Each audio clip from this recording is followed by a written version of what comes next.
What is up, everyone? Welcome to another episode of AoS Trash Pandas. If Carson is looking at me like I'm crazy right now, it's because I just realized as we were heading in that I didn't look at the mics, not even once. But it looks like That's it's okay. I'm sure everything is going to be fine, and you're going to be able to hear me, and we're not going to have any mic problems like we had, or that like we didn't have last night. Right? That's true. Didn't have any problems. You did have. Do you have mic? Nope, definitely not. Oh, right, if right. you think that there were mic problems, then come see me, and we will correct that. That's fair.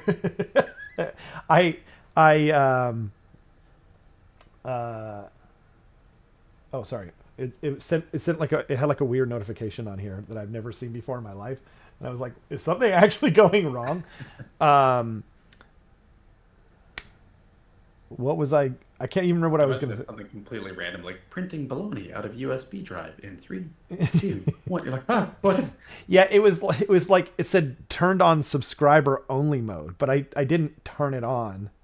Like I just have it to get rid of the bots. And I was like, because remember right before the stream, I was like, wait, what? Like it starts off. It doesn't start off in like normal broadcast mode. It starts off on unlisted. And so you're just like, why unlisted? Like, why is that the first thing? Like, so a lot of people are just going to be like, oh, well, if that's the standard, you know what I mean? If they don't look into it. Anyway, YouTube's kind of dumb sometimes. Oh yeah, by the way, this is my co-host Carson. How's it going, Carson? It's terrible. You didn't introduce me soon enough, and now my day is ruined. That's true. You should really just leave, I think. Yeah, I guess so. All right. Take care, everyone. I thought you were gonna actually do the black camera thing again. Wait, Man, we are so often. Whoa, that was pretty cool. By the way, while you're fully in the meat dimension, did you get anything from the meat dimension this day? Did I get anything from the meat dimension? 1 sec. The comedic timing on that was back. Okay. Did I get anything from the meat dimension? I got $1. You got $1? Yeah. Is it an American dollar? Yeah. Wow. It's not a bison buck. A little ASMR for you. Can you hear that? Ooh, that was pretty good. It's pretty good. You don't know what a bison buck is, by the way, do you? Is that a testicle? I don't know. It reminds me of prairie oysters, which I definitely know what those are. God dang, that took me off.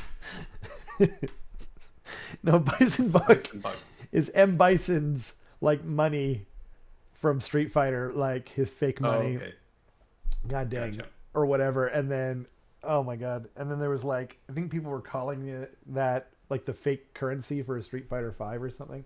I don't remember, but God dang. I like thinking about Street Fighter and you're like, is that a testicle? It just took me so far off. Oh man. Well, there's a rumor engine today. Default assumption when I don't know what something is though, right? That's true. Everyone has one default assumption. That's true. Context clues be damned. Yeah, that's true. That's true. I usually, yeah. What would I default to? Can you make up something, Carson? We haven't talked about AoS yet, and I feel like we're keeping it real. We're true to ourselves here. Yeah. Make up like a word that I don't know. Maybe it's a real word. Maybe it's not. Like say something. Actually, no. It has to be a real thing because then I have to be able to guess and see where my mind takes me. You know. Something that you don't know. Yeah. Like maybe something like some kind of. Oh no. I can't lead the witness here. Redis. Yeah. Redis. Or more specifically, Redis cache. Redis cache. But see, you gave me a hint there. So. Did I? Yeah, like my brain automatically, because I've been teaching foreigners English for so long, including my wife, that Redis sounds kind of like a Japanese person might say lettuce because they don't have L's, right? Redisu, right? But then you said cache.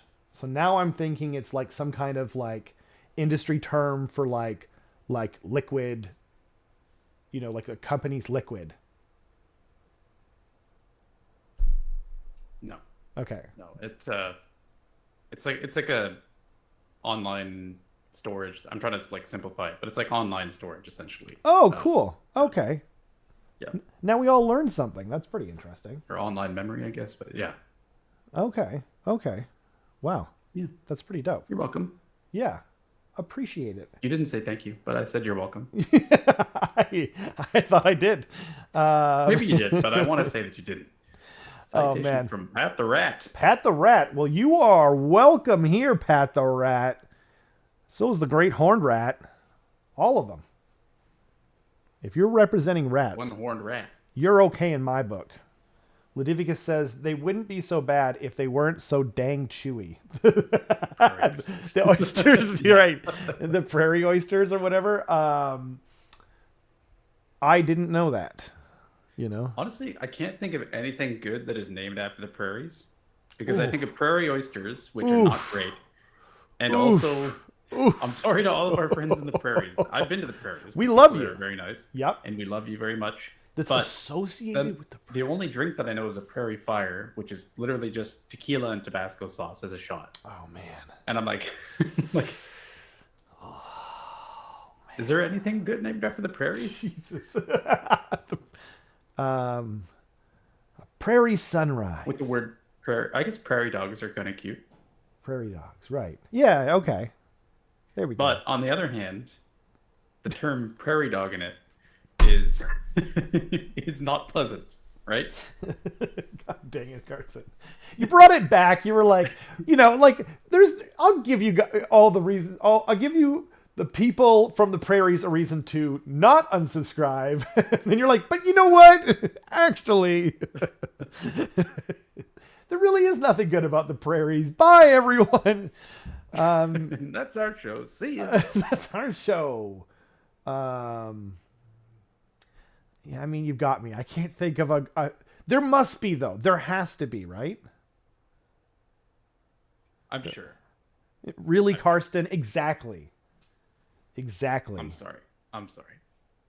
Pat the Rat gets it. Oh, no, yeah, that is Pat the Rat. Okay. Oh, man. Evening, Matthew. What up, Alex? I don't understand, but that's not uncommon for me. Yes, the Great Horned Rat. He will always come. Okay, anyway, so did you see the Smoiler images, the rumor engine? I've seen it now. Okay. And just because I'm looking at the stream, I have no idea what this is.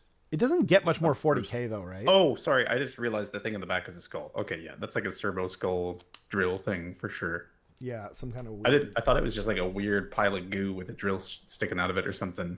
And I was like, maybe a KO person like drilling into a Nurgle thing, but right. That's definitely a servo skull. The only reason I figured out the only reason I saw that too, like I had the same reaction, but then I saw the lens in the eye. And it's weird that they tilted it, on a weird angle, but yeah, it's obviously small too, because you can see the pixels from orbit here. On the metal where it chipped, and just like rusting, painting chip and all that, it's just generally probably going to be a 40K thing. It's a rat prairie dogging it. You know what prairie dogging it means? Prairie dogging it? Yeah, I think I do. It's like when you really have to use the bathroom, right? And you're waiting, and you're like a public stall. You're waiting for the toilet, and right. It's like you're clenching. That's right. You're holding it in. Kind of like yeah. Okay, I got you. Turtle heading it or yeah. This is a family stream. Not usually. Not really. Yeah. The fat bastard from Austin Powers 2. Yep. Yeah. So no, but like what he was saying, Alex, is like he's trying to find a good association with the word prairie, and like it's like prairie dog, or what was the other one? Prairie oyster, prairie fire. Like we couldn't come up with, and again we're just to be clear, we're not actually hating on the prairies. We are. We're just noticing that there isn't anything that does the prairies justice. How about that? There you go. Yeah. Now you've spun it in the right way. I think there is, like, I really do think that I'm, you know, like there's something there, you know, but I want to Google it because I'm probably going to, you know, yeah. I was going to eat this snack I had prepared. Yeah. Yeah. Oh man. What up, my balls? Also, you in the chat there. That's just the in chat. Dominic. Oh.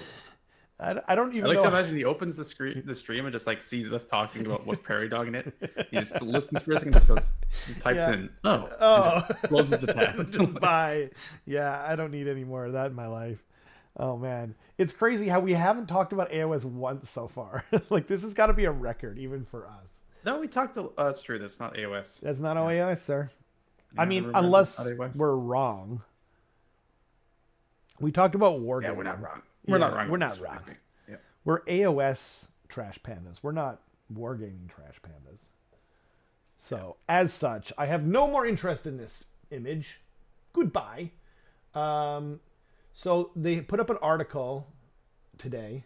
I'm just going to just bring it to finally land this thing home into AoS. They put up an article today on what it says, like, what exactly are the mortal realms, right? And the funny thing is they really don't actually go into that much detail.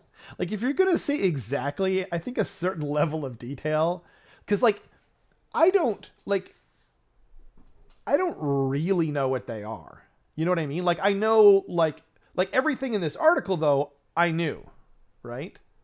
But they've never really explained it. It's kind of like when they first released Stormcast Eternals, and everyone thought they were empty suits of armor with just like lightning beings inside or something like that. Like there was all sorts of wild hearsay and rumors until I think it was Neve Blacktalon came out, or it was someone with a face, and they were like, "Oh, they're people," you know. And so I feel like they kind of never did this and that was demand from the community. Everyone's just like, can we find out what's going on? Like, what are the Stormcast Eternals? And then eventually we found out, but they never did that with the Mortal Realms. I feel like they kind of went into some detail. And I remember like, the story of Nagash building his upside down Black Pyramid thing for the Necroquake. Or it wasn't supposed to be a necroquake. But anyway, basically what he did was he had all the skeletons and different, you know, undead minions just walk until they got to the edge of the realm. And that's where all the concentrated magic is, like you can read about in this article. And they bring this thing called gravesand, and it like weighs a ton. Like one little grain of gravesand weighs just like, you know, like 100 pounds or something like that. But because he has undead minions, they just carry it back like slowly over time. Right. But like that old story, or what, I don't remember where I got that from, but that gave me a lot more of an insight into what the Mortal Realms are than anything in this article. But if you're new to AoS, or if you've never really looked into the lore before, or if you have friends that are probably going to get into it, I would bookmark this article because, you know, it goes a lot further than they usually do in terms of like showing what the Mortal Realms are. So I just thought it was kind of cool, you know. Yeah, definitely is a great starting point. And also to shout out another content creator, 2+ Tough actually does a really good overview of like what the Mortal Realms are, like what we know so far. Yep. So definitely go check him out if you want some like deep dive into lore without actually reading any books, essentially. But it's stupid YouTube, but like on my main account, or my, not this channel account, but like on my other old account that I watch, you know, YouTube on TV and stuff like that. Like I keep going to his videos and interacting and liking and doing all these things. And like, I was just thinking, Alex asked me the other day, did I read the Long Hunt lore? And I was like, no, but I listened to it on 2+ Tough. And then I was like, I haven't seen a video from him in a while, and I'm sure he's making them. You know what I mean? But yeah, it is a good shout out for sure. I've noticed that there's like a lot of other people making AOS lore content now too, which is kind of, I don't know, like reassuring in a way. Like I'm not saying like go to someone else, but I'm just saying it's cool that it's popular enough that other people are doing it, because for a while it was just him. Yeah. There's one channel that is like 100% dedicated to just ogres, like ogre lore. Right. And I was Actually, like, I wow. saw that. Like, Yeah. like, it's crazy that you can make a channel 100% dedicated to that, because I don't think there's a whole lot like available for Not really, ogres no. only. You know? And I mean, I guess it's definitely like, that's very much like a, you know, it's a passion project, right? 100%.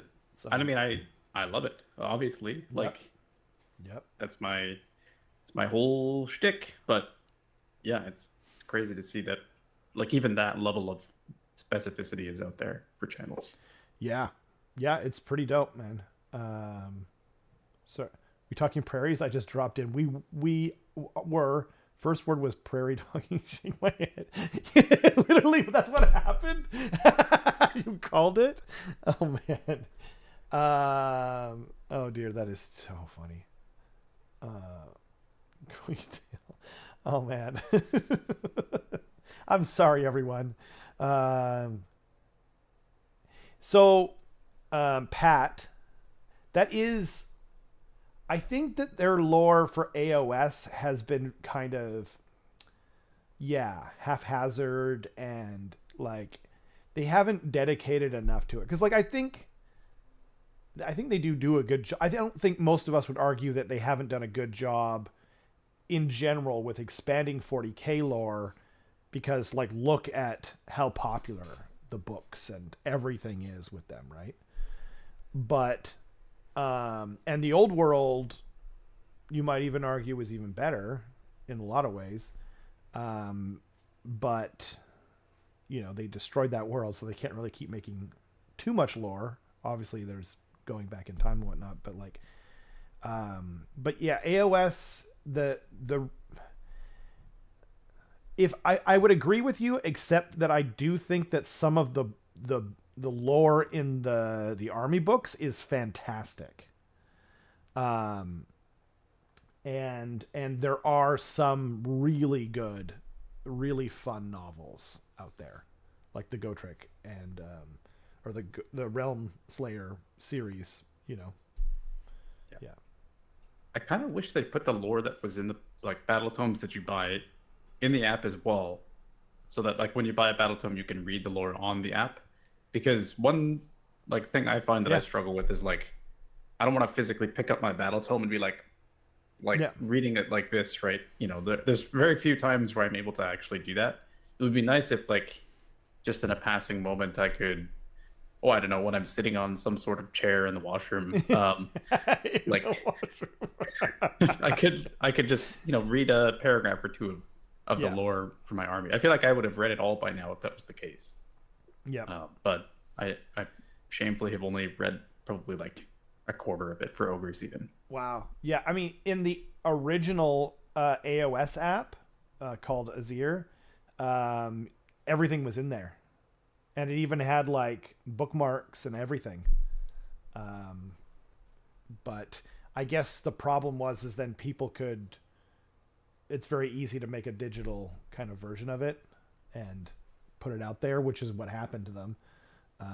I agree though. Like what I do is I usually just read, you know, instead of reading a book, which I normally do before bed, I usually, you know, when there's a new battle tome that I'm interested in the lore, I'll crack it open. But yeah, but their lore, yeah, Discworld's no copyright infringement.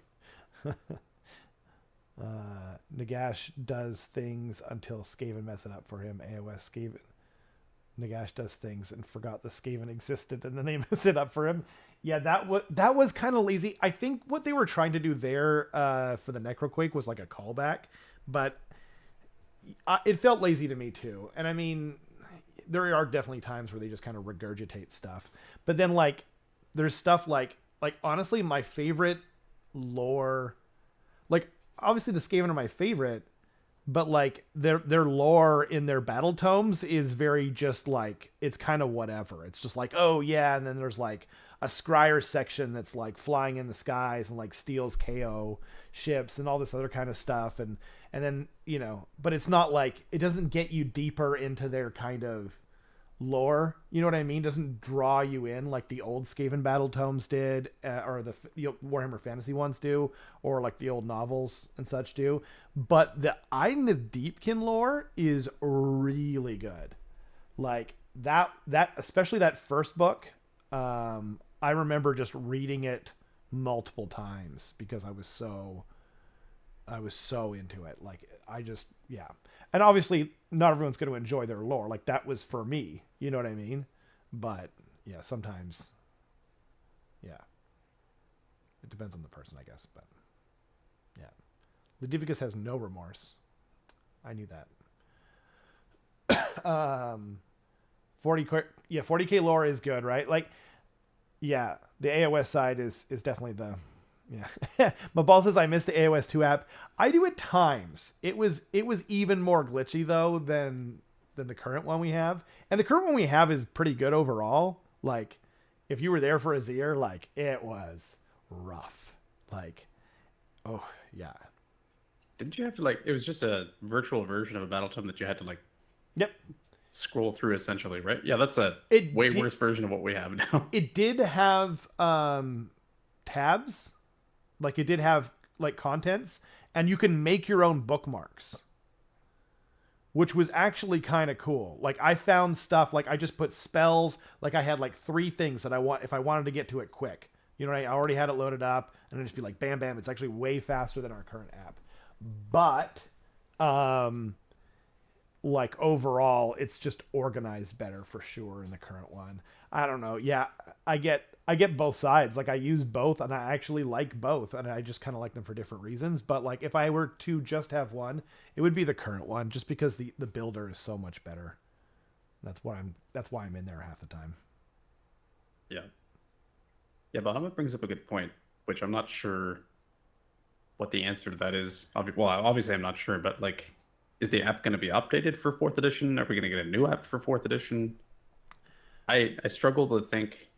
Like, I feel like they're going to try and make it pretty similar. Okay. Structure-wise. Like, I don't think they would just, like, throw out the whole app and be like, okay, let's make a completely new one. See what happens. But I guess we'll see. I'm predicting they throw out the current one. Really? Why? 2 reasons. 1, they did it the first time. Second, I think that the game is going to be different enough that they're going to do that. Like they did it from 40K 9th to 10th. Like they always do it. Like they've never kept the app. Now, the developer in Carson right now is thinking, that's stupid. They should just reiterate, work out all the bugs, and just make it better. Because if they make a new product, it will inevitably be bad at first. And Carson's right. But that's not my prediction, because that is not what history has taught us. I mean, if they're using the same developer, I'd imagine they are going to recycle a lot of stuff. Like, even if it is a new app being released, I can't imagine they're like, well, let's hire a new team and we're going to build everything from the ground up. Like, that seems insane to me. Yeah, I mean, they can't use their own code, obviously, because it's theirs. Yeah. I mean, I think they do everything in-house, unfortunately. Oh, really? Yeah, I think so.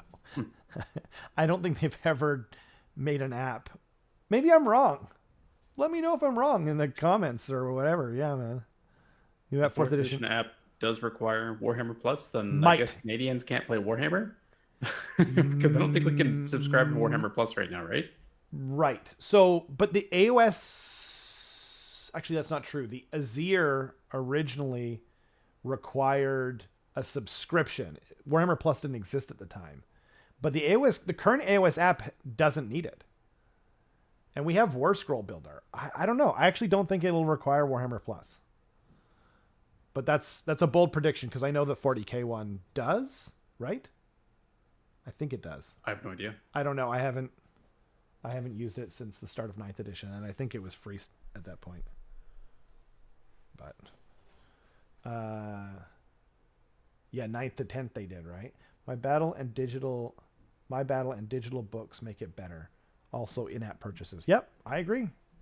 That was way better. And you could buy the Battle Tome, Carson, in the old AoS app for a much cheaper price. It was like half price, right? Yeah, I know. I did, but I think Mabal said it earlier as well, where they probably just didn't want Apple and Google taking a cut of those, because when you buy it like on your mobile device, then a certain cut of it does have to go to either Google or Apple, depending on what store you're going through, which I think is usually like 30% or something crazy.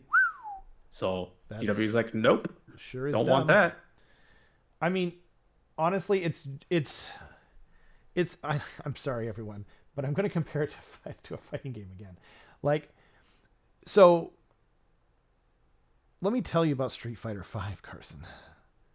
Back when Street Fighter V was coming out, there is this program developed called GGPO, which has the best rollback netcode in the game.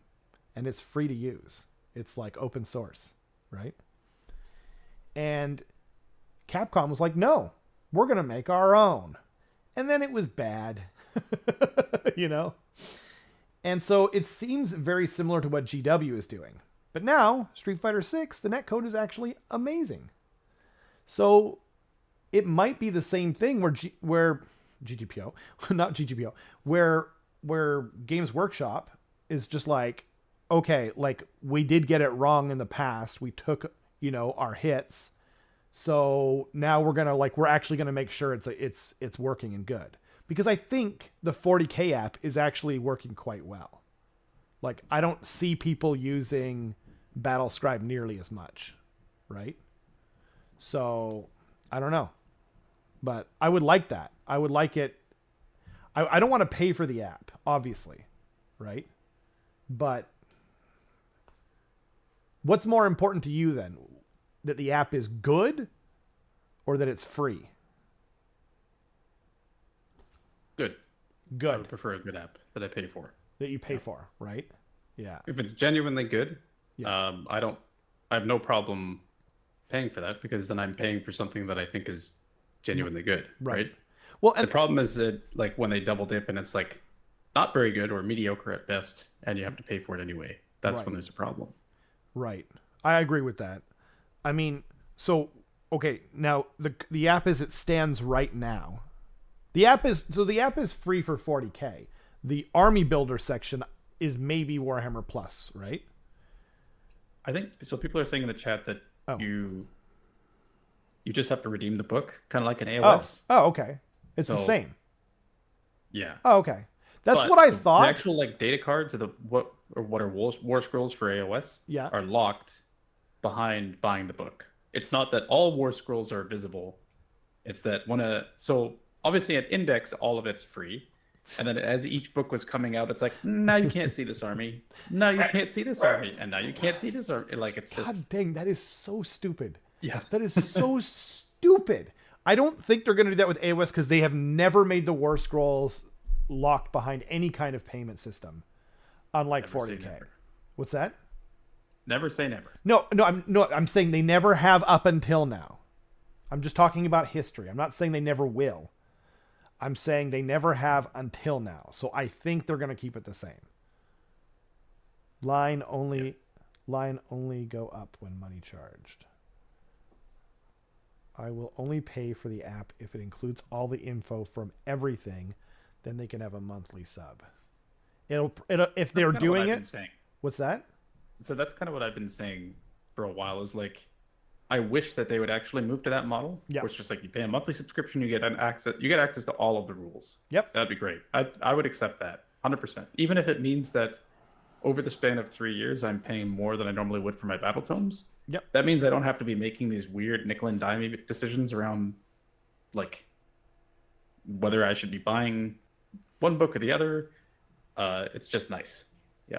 And then whenever they do stuff like provide people free codes like they currently do to me for like the golden ticket from the last WCW. Yep.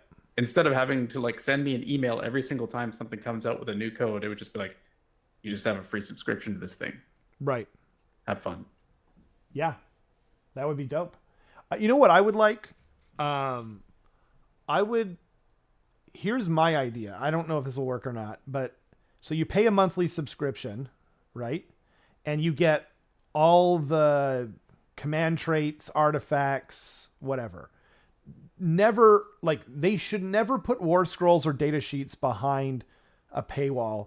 That's just bad business decisions on their part, because it helps, like, it's like a free salesman in the app that gets you to buy other armies, like, especially in AoS, but like but in 40K as well. So like what they do is like you pay a monthly subscription, right? And then you get command traits, blah, blah, blah, blah, right? Then if you buy the book, you get the book, right?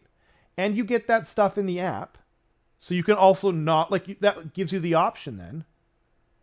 You know what I mean? And then you also get the lore with the code. You know what I mean? And then it's like, okay, well, like, I have the Skaven book, and I don't care about getting the subscription right now because it's just the Stormcast book is out at the start of AoS 4, right? But then later on, I'm like, okay, now, you know, Titsnitch, Sylvaneth, Ogres, and Goblins are out. And, you know, I might buy Goblins, but I'm not going to buy those other ones, you know, $5 or something like that, and I can read them. Like, they're getting more of my money at that point than they would, you know? Yeah. You can even have it so that, like, each book isn't redeeming the book in the app. It could be 3 months of free app time or something. Right. Yeah, that's true. I think I kind of would like it though, where it's like, it's kind of like when you buy a Blu-ray and you get the digital copy of it. You know what I mean? And now that's yours. But I don't know. I mean, like, to each their own. Either way, either system is just going to get more money from us than they would normally, because, yeah, you know, I'm like, the fact of the matter is that, like, if I'm, you know, Zeech curious or something like that, I can just look it up on Wahapedia, like, or borrow it from a friend. You know what I mean? Or look at frickin' Man Reads Book or whatever. You know, like, I'm not gonna buy a Zeech book if I'm curious about them. I would subscribe to the app though. Yep. I would subscribe to the app. I guess, like, the baseline thing is that I think if you have access to any rules, you should have access to all rules. If that makes sense. Like, I think it's okay to pay for rules. That's Right. fine. Right. But it really sucks right now having it be like, okay, I have access to my army's rules and I can see my opponent's war scrolls, and that's it. Like, there's no way I can fact check their like, allegiance abilities. There's no way I can see their artifacts or their command traits or anything like that without essentially going against what GW wants and going on, like, Wahapedia or something, right? But I mean, I guess, okay, just to play the devil's advocate. So you're talking about, like, a tournament situation, right? Yeah. So you're at a tournament and they're like, what is not on a war scroll? Like, Devious Okay. Adversary allows me to get 2 extra attacks, right? Yeah. And you're like, what? That seems kind of strong. Like, on both profiles? Yeah, man. On both profiles of my Warbringer. That seems crazy, right? And so then,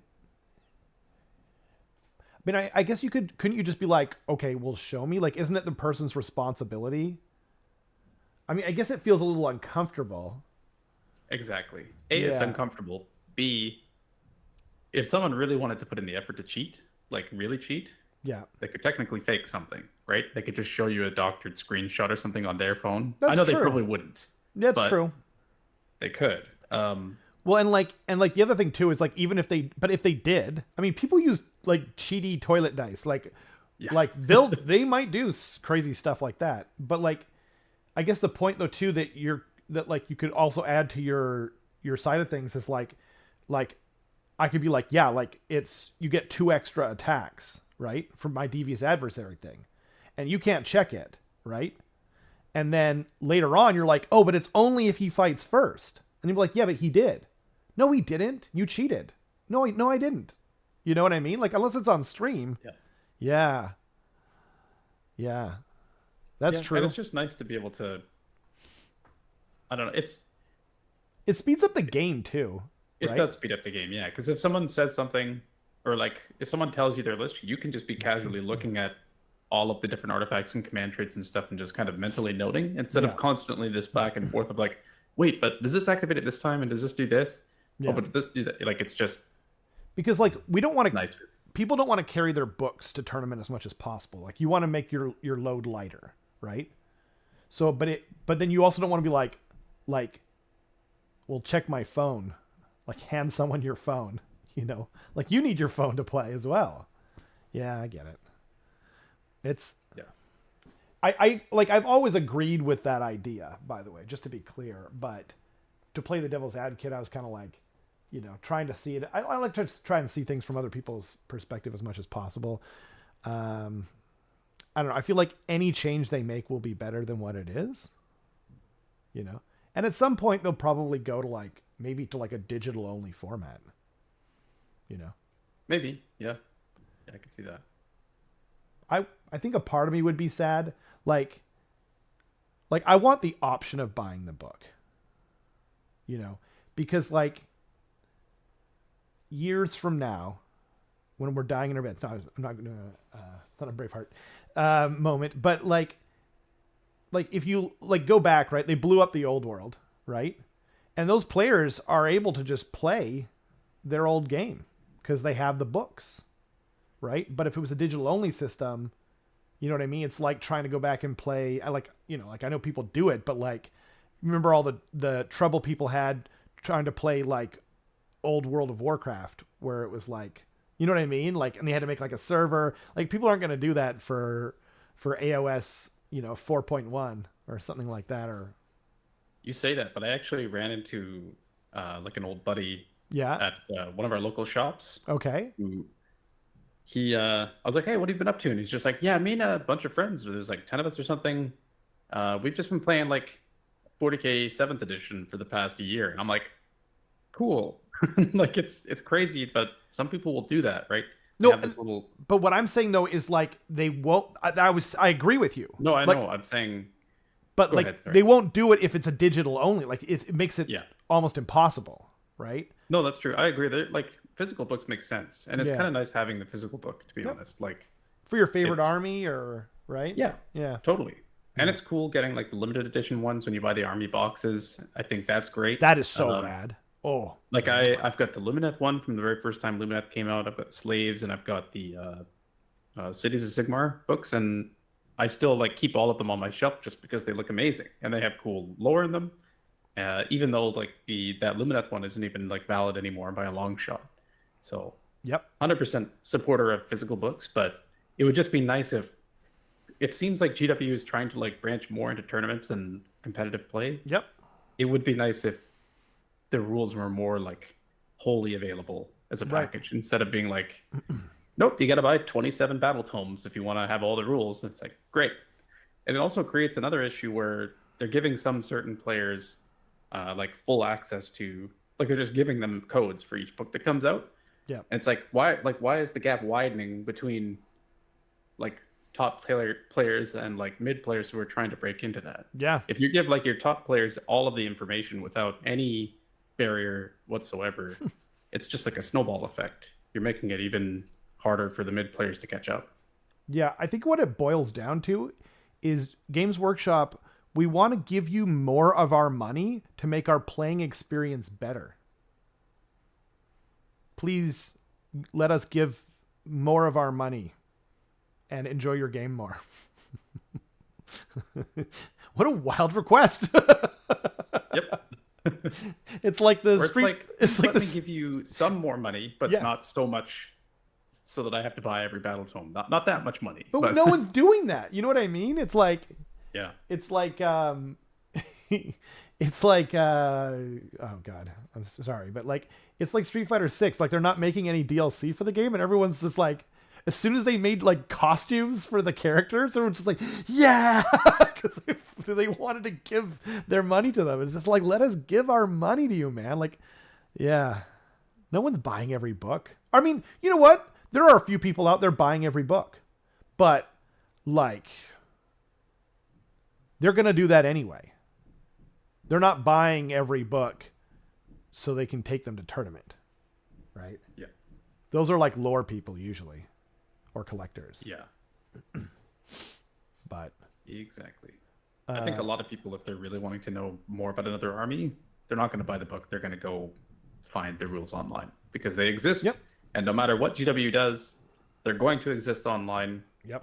You can create as many berries as you want, but it's going to happen. So the AoS 1 books existed online before Wahapedia was even a twinkle in someone's eye. So, yep. You just got to know where to look now. Mabal says, in AoS 2, I was buying every book digitally. Yeah. That's crazy. There you go. And that's wild. Like that you are like not like in the majority there, you know? But I had a lot of books digitally that I didn't have physically, you know? And what's crazy too is I bought the Skaven book digitally just so I wouldn't have to carry my limited edition Skaven book around and get it all messed up, you know? So you can get us coming and going if you want, but yeah.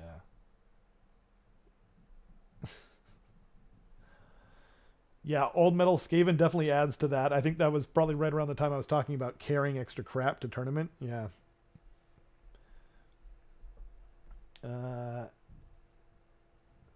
That's true. Yeah, sorry. The cost of the battle tomes when they were way cheaper on AoS 2 app, like buying them digitally, that makes sense. Buying a whole bunch of them. But I think now if you want to buy a physical one, it's like 3 times as much as what they were listed on there. On there? Because on there it was like $20-something, right? Yeah. Or $20 even? Canadian? I think it was less than 25. I think it was either like 18 or like 23 or something weird in there. So yeah it's like about 1/3 the cost of what a current battle tome is. Yeah, because like a current battle tome is about 65 Canadian. Yeah. For those at home. So if I could buy 3 for the price of 1, sure, I'd probably be more willing to just like buy more battle tomes willy-nilly. Yep.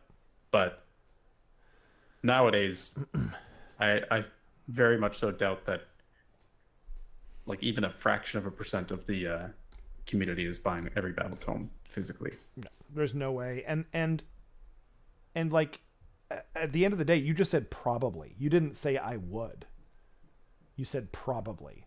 Whereas, you know, which one of us wouldn't buy or like subscribe to get access to everyone's rules? You know what I mean? Like when a new book comes out, you're going to be subscribed just to read what's in the new book and find out, you know? Yeah. My AoS 2 app is loaded. Oh man, that's awesome. And you can just read, and you can read the lore, right? I have a friend who bought every 40k codex a few editions back, then got cranky because they became invalidated in the next edition.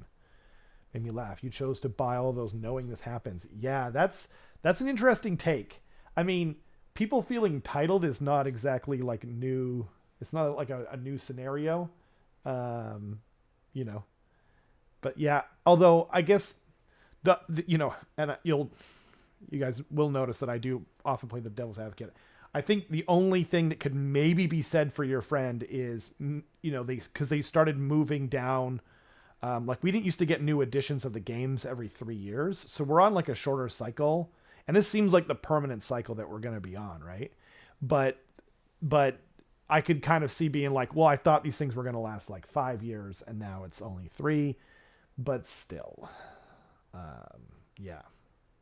I remember I still have most of my books too. Like I think you saw when we were renovating the other day, like I have most of my AoS 1 stuff.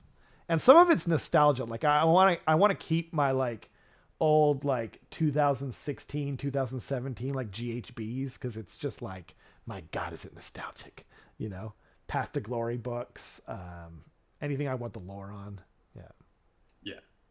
Also, just like a physical reminder of like, I've been here since the beginning. Yeah, exactly. I mean, I wasn't there since the beginning. I came as soon as there were points, so I was there once it got good.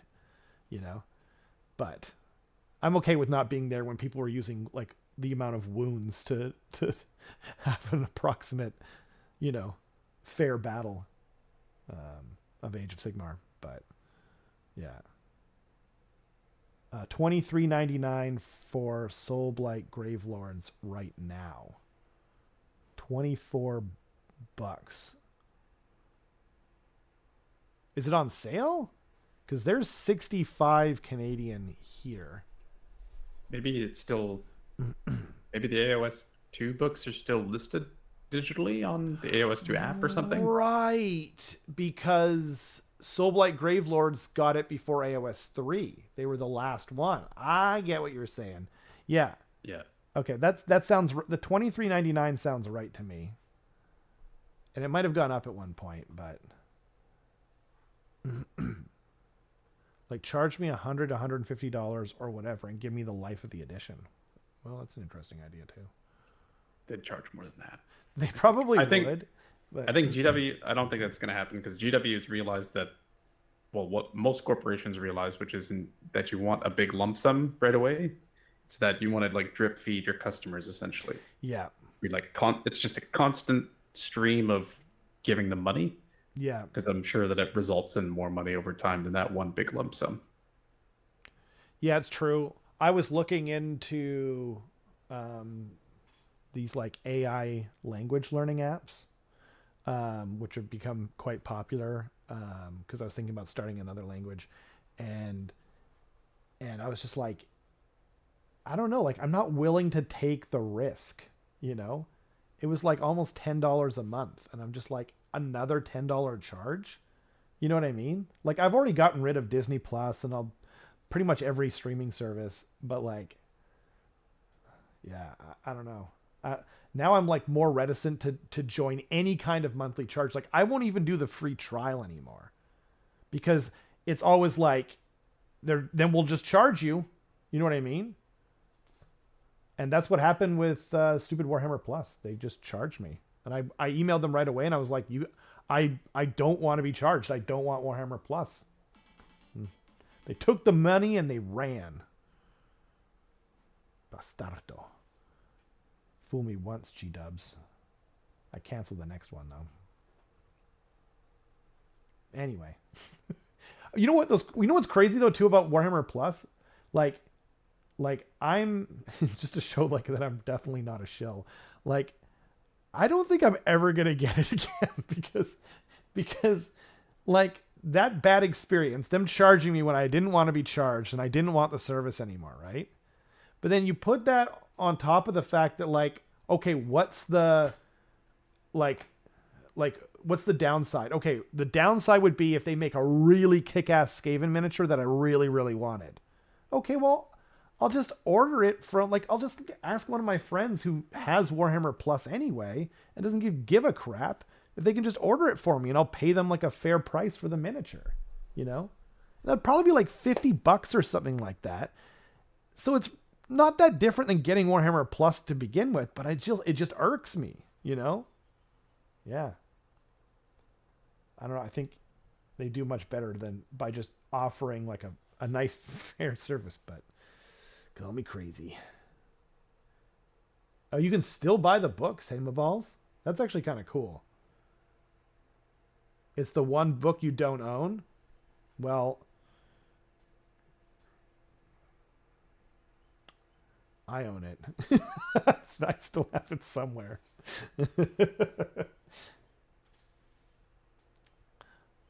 Maybe we'll talk after, Maballs. Also you. To put in perspective, the first codex I owned was valid for more than a decade. Yeah, see, that's the thing. Like, I don't know how long... When was the second Skaven book? I think they got one in 5th edition. You know what? Maybe I won't look that up now, but that's a really interesting metric. What book was that, by the way, Will? I'm curious now. I remember I got the Dark Eldar Codex. Yeah. That like didn't even get a new book in 1 or maybe 2 editions or something. But I mean that was a thing in 40K for a while. It's like your book might not even get a new. Yep. Or you might not even get a new book this edition. That happened in fantasy. Like Skaven don't have an 8th edition book, and I don't remember if they either don't have a 5th or a 6th edition book. So, yeah, that was a common thing. Yeah, Wood Elves didn't get one forever, and then they got one at the very end of the game, not the edition of the game. Congratulations! Here's your book. Oh, it's all gone. We're shutting it all down. That's like another level, right? Like FEC players are like, yeah, you know what? I was feeling bad about myself, but at least we didn't just lose our entire game. Jesus. Oh man.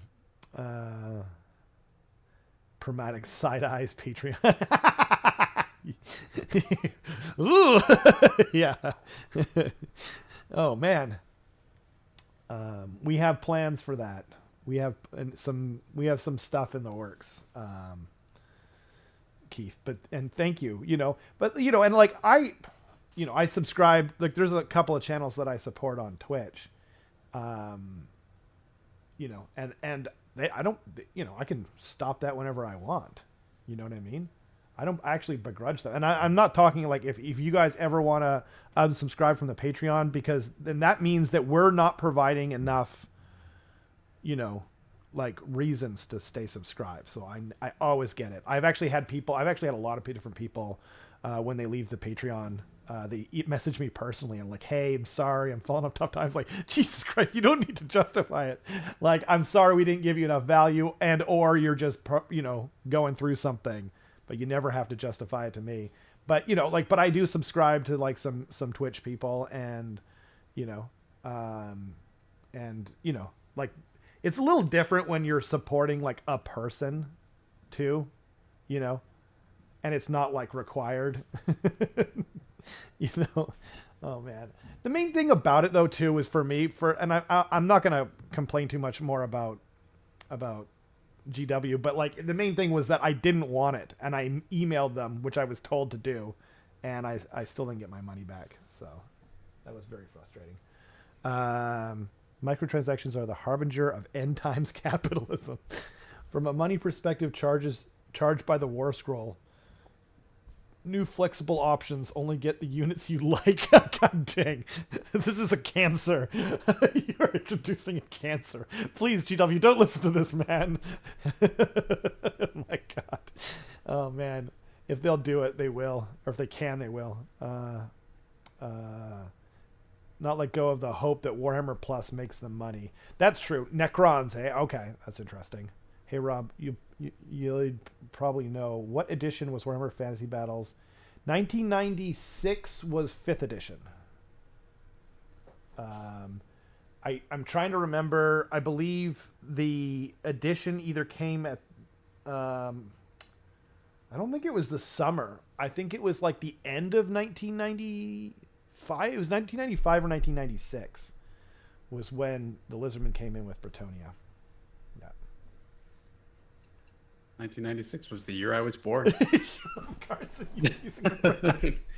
Have fun. At least I was a child, I guess. God dang it.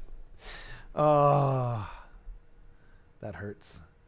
Anyone buying the new FEC Battle Tome and not being aware that a new edition is a few months must have been living under a rock. That's true.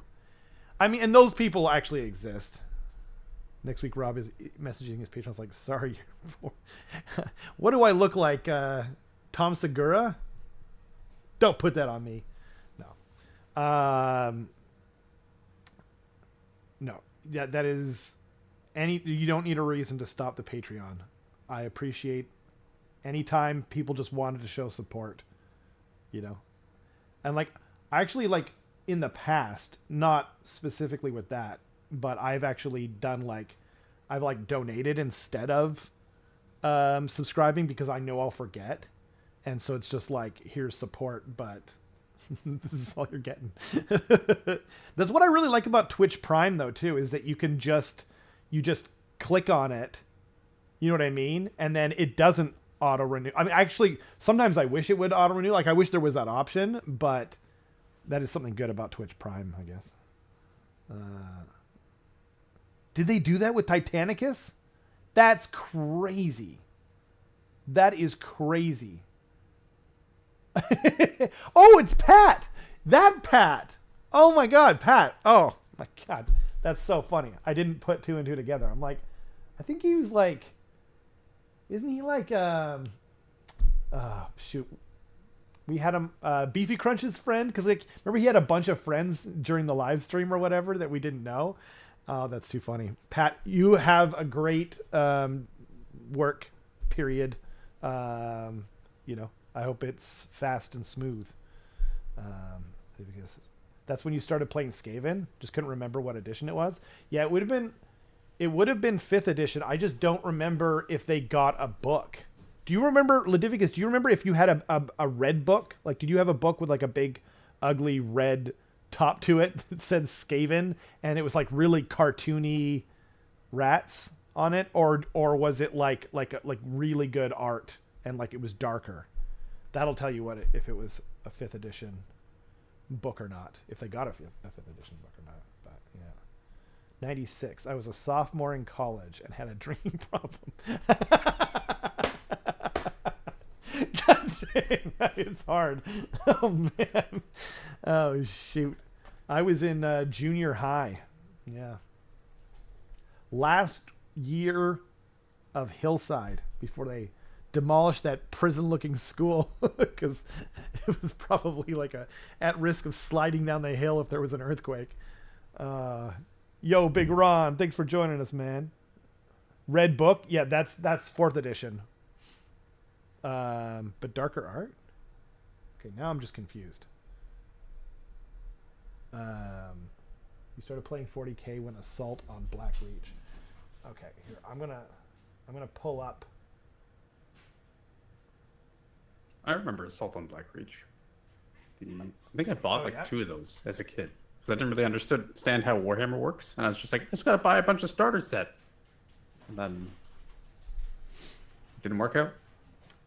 Unfortunate. Yeah. So 4th edition, 6th edition. So they got 4th, 6th, and 7th. I was right.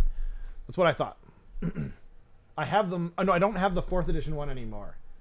I was so tempted. They were selling it for 25 Great British pounds on Troll Trader, and I was this close, Carson.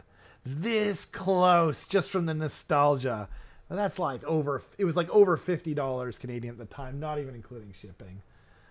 So if anyone local wants to get their old Skaven book, that would just, that would make my day. Here, I'll pull up the 4th edition book so you can see. So y'all can see now. Was Battlefield Skull Pass, was that the Empire versus Orcs one? Skull Pass, it had greenskins. Skull Pass. No, that was goblins. Was it dwarves and goblins? I think. Yes. Right? Yeah. Okay. I'm just looking at it now. Yeah. What's the Empire and Orcs one? That was 6th edition. Because Skull Pass was 7th, I think. I've lost the chat now. This is the Skaven book you would have had, I think. Right? Now, why did this... Oh, jeez. Okay. Red book. Yeah. This one, right?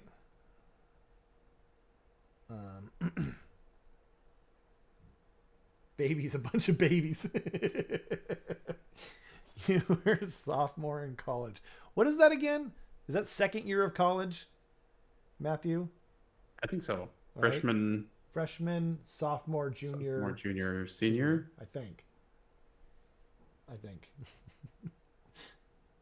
For undergrad? Yeah. For undergrad, yeah. Yeah. I think that's right. We get a lot of American media up here. Damn it, John wasn't even born yet.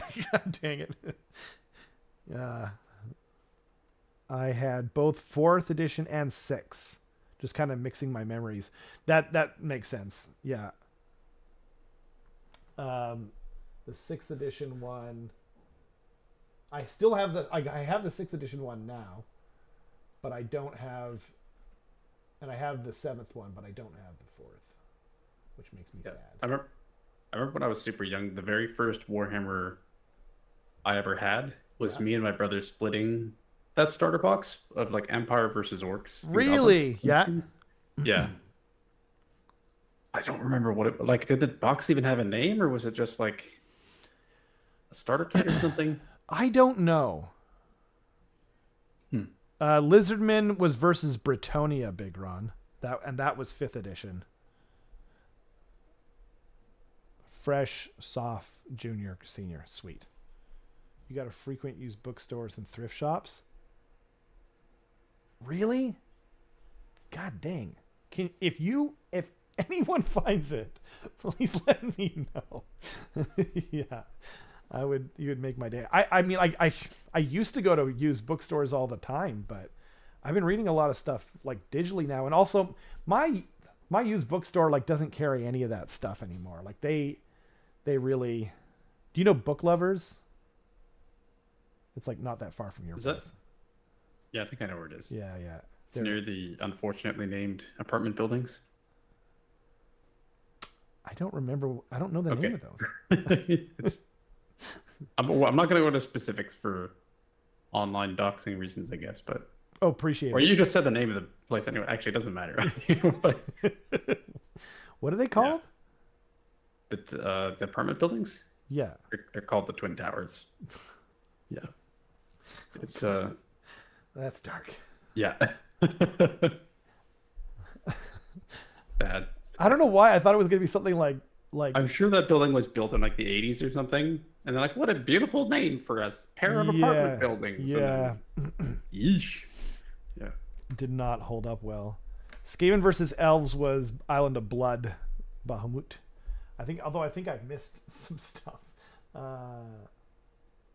started playing Warhammer Fantasy in 2002. Oh man, what would that have been? 6th, I guess. Skull Pass was dwarves and goblins, right? Okay, that's what I thought. The shaman cast fireball, and it came. Keith, that's the one that came with a little like teepee with like a moon on top, right? I think. I didn't play 6th and 7th. Just to be clear, I was gallivanting around Asia.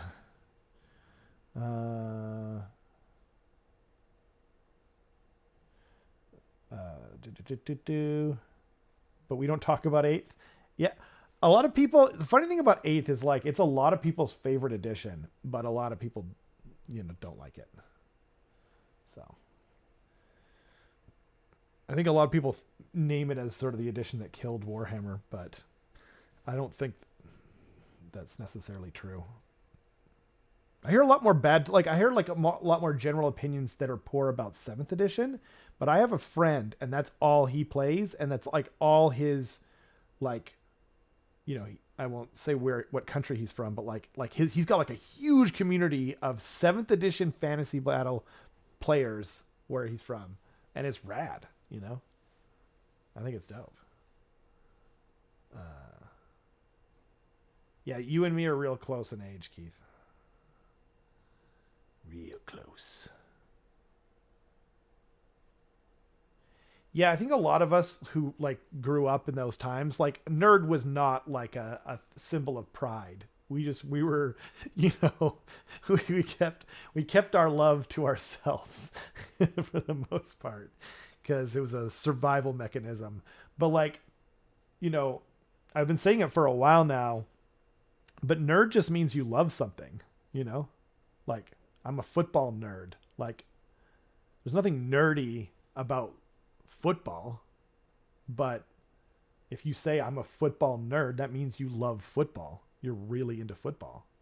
You know a lot about it. I think really into is more accurate than love, because I think it's like you obsess over this thing. And yeah, that's fair. But but the point though is that it doesn't necessarily mean like it doesn't have the broken tape over your glasses. Yeah. Like I don't know. Most sports fans are like way bigger nerds than the average person. Like when you really get into the stats of like baseball, for instance, it's crazy. Like you're just like a statistician at that point. Yeah. It's not even. There's no like faux reality about it anymore. You're just talking like pure math, which is kind of odd. It's true. Or not odd, sorry, but it's definitely nerdy. And there's no hate when we're even saying that. When we're just pointing out it's like a simple kind of truth, you know. But 2002 with 5th edition still, really? Because it started in like 1996, but I could see that being the case. But 8th edition came in, I want to say 2013. So yeah, maybe. That's very possible. The editions were so, like, it was just kind of like, oh, sales are slowing down. I guess we better make a new edition, huh, guys? But okay, so we did that. We did that. Oh, they did like an article on the new Death Gorge stuff. Dang it! Actually, this is not what I meant to pull up. But oh, and then they did. Yeah, this is one thing I was looking for. But obviously, you guys all saw the new cinematic trailer. I think it was pretty obvious how much I loved it. Speaking of love. But okay, so I was talking about this with Ryan, right? And so I said that I thought this is the best trailer they've ever done. And he disagreed. He thought it was another trailer. What trailer do you think it was? Just to clarify, he thought another trailer was the best trailer they'd ever done? He thought this was the second best. I'm going to guess he probably really liked the Indomitus trailer. You son of a bitch. Am I correct? Yeah, that's exactly the one he liked. And I misheard him at first. And to be fair, I was busy at the time. I was walking on the street, you know, whatever. But I thought he meant the Leviathan trailer, because that's a newer trailer. And like the graphics are undoubtedly better in the Leviathan trailer than they were in Indomitus, right? Like the graphics were quite plasticky and stuff still then. It was very simple. But I agree that that's the best 40K trailer they've ever done in terms of like telling a story and like getting you into it, like wanting to play the game, right? Whereas Leviathan was kind of a mess. You didn't really know what was going on. You know what I mean? It's kind of confusing and dark and weird, and you know, it didn't tell a story. And then he said that the reason that I like this one the best was because I'm an AoS guy, which is true. I am an AoS guy, and it has Skaven, and I'm a Skaven fanatic, right? Would not doubt it. Would not dare to deny it, right? But I'm very fair, I think, in terms of like, you know what I mean? Like putting aside my love of Skaven and AoS, because like when we got the Dominion trailer, I was like, that trailer wasn't good. You know what I mean? Like the 40K one was way better, right? But this one was, I like legitimately think this is the best trailer they've ever done. It told a story, and I know people were disappointed by the reveal of what Sigmar lied about. Like we thought it was going to be like, what did he, like everyone's going like, what did he lie about? You know what I mean? And it was just like, well, it was something that we all knew. You know what I mean? Like everyone knows the basic story of Stormcast. And also, he doesn't like lie in the trailer either. He's not like, do you want to come with me? You know, come with me if you want to live and fight chaos. He doesn't say anything. He's just like, Nagash is getting ready to torture her. You know what I mean? Like if you know anything about Nagash and how he operates, it's terrible.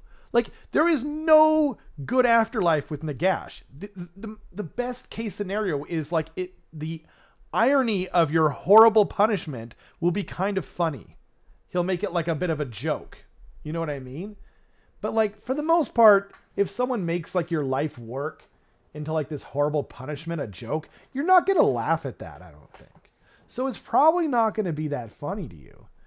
But putting that aside, this trailer kicked ass. Like the trailer of her, you know, like fighting some Zangor, dying, and then just slowly morphing over time. Like it just told a simple story. I think it was you, Carson, that pointed out that the one like kind of bad part of the trailer is when there's like a Stormcast and they're just like, ring the bells, you know what I mean? And they look all like Kenrick. Was it Kenrick? It was someone. It was like a Cities of Sigmar, like Steel Helm or something. Oh, that's right. It was like close up on the face, and they were like any sort of talking, like it looked a little odd. It looked bad. Yeah. But other than that, though, my God, like, yeah. And they talked about it on the live stream, so it feels like I'm really pointing out the obvious. But like, the little flavorful, funny bits with the Skaven, because Skaven are gremlins. People don't understand this, but they're essentially rat gremlins, right? And so they need to be funny. Like if done well, they should be sinister but funny. And so, you know, when they roll over the guy, or when the Claw Lord's giant wolf rat gets murked, and then he's just like, F this, and he just runs away. Like, oh my God, that made me like, I was just like, that is so freaking perfect, you know? And like, even though I called it, like I don't like, it's usually better if I don't call it. When the Stormcast prosecutor or whatever, the guy comes down on the wings and he stabs one of the Giselle, I think, and then he takes him up, and I was just like, he's gonna blow up. And then, you know, he drops, and then there's this big. It's still good. Like, you know what I mean? Like, it wasn't like I would have been disappointed if they didn't think of that, you know. But yeah, it was so good. It was so good. Kicked ass, right, Big Ron? I think this is my favorite trailer that GW has ever made, but I have a very, admittedly nostalgic soft spot for the Dawn of War intro cinematics. I see. So like, you're saying like anything Games Workshop related, still the Dawn of War. I think it's Dawn of War 2. The intro there takes the cake for me. Like when it's when the Marines are like.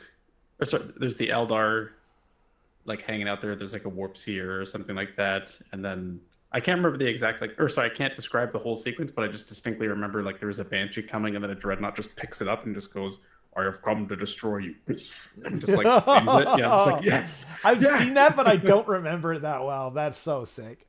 I think for me, the best thing I've ever seen that's like Games Workshop related and a trailer was the Total War 2. The first one they had, Skaven. That, and it's a really great story, Mazda Mundi, and then the elves and everything like that. But yeah, that's totally fair. Dawn of War 2 cinematic with the nids at the end. Ooh. Yeah. Ooh. Yeah, I don't know that either. She like points up in the sky and she goes like, "Them," and there's like a Hive fleet. Oh shoot. Coming down. Yeah. To be honest, and I know this might be sacrilege, I remember the StarCraft trailers way better. Like the StarCraft 2 ones. There's the one where the guy's like getting suited up, and that's it's StarCraft. Yeah. Yeah, with the cigar. Oh, I can't remember what his name is. That's so annoying. Jimmy.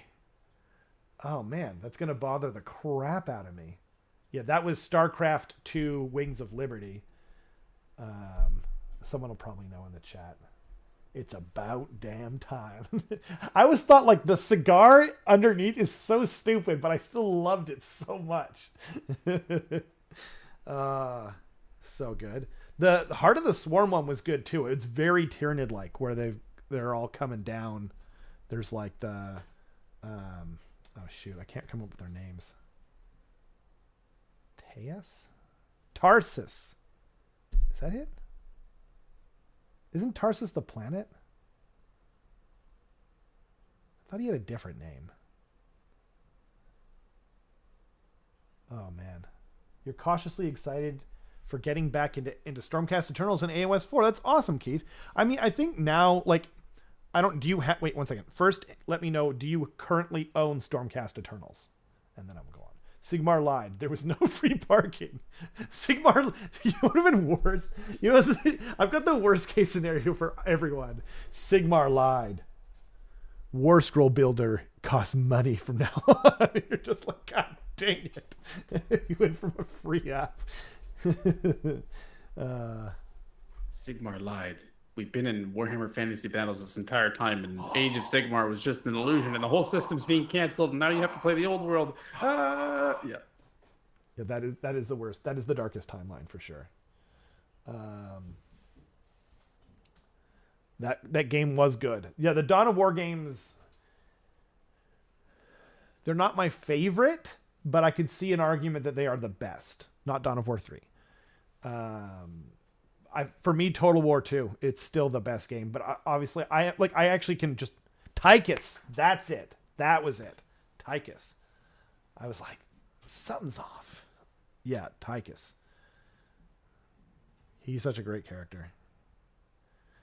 The Lustry one with the rattling guns, exactly Bahamut. Yeah.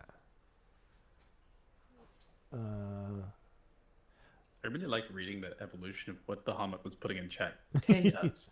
Tarsus. Tychus. Oh god, if they axe War Scroll Builder, don't put that evil out there. Jesus. Yeah, that would be. Yeah, War Scroll. Yeah. That's true. I thought the worst case scenario was them charging for it, but the worst case scenario was that they just nuke it into oblivion. I mean, I don't think they will unless they, they'd have to do a few steps from there. Like they'd have to also start charging and blah, blah. Because if they're not charging, then they don't need to nuke. They never need to nuke War Scroll Builder. Sigmar lied. Batteries were not included. Yeah. Good movie. Batteries not included.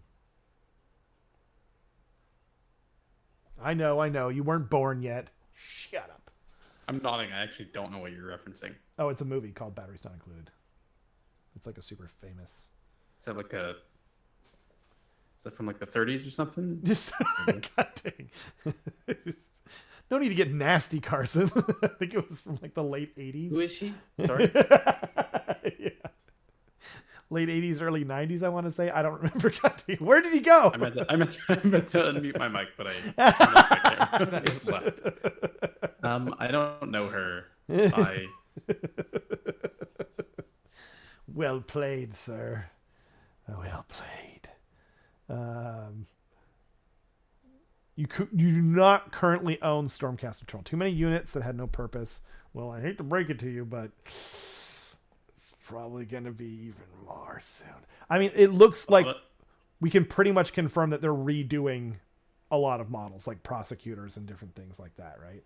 So that's good news. Also, just that, yeah, I mean, I think if you're going to get into Stormcast, now is a good time.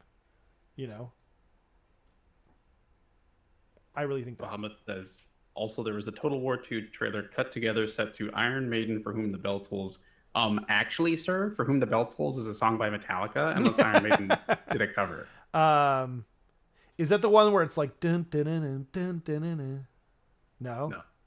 Okay. Because I've seen a couple of really sick.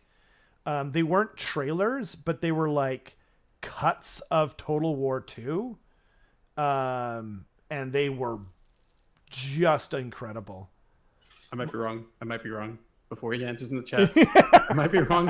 Okay, I think Iron Maiden actually made a song, but the full name is "For Whom the Bell Tolls, Hallowed Be Thy Name." Wait, what? I'm still googling, but I might be wrong. That's all that matters. I'm sorry. Carson, run.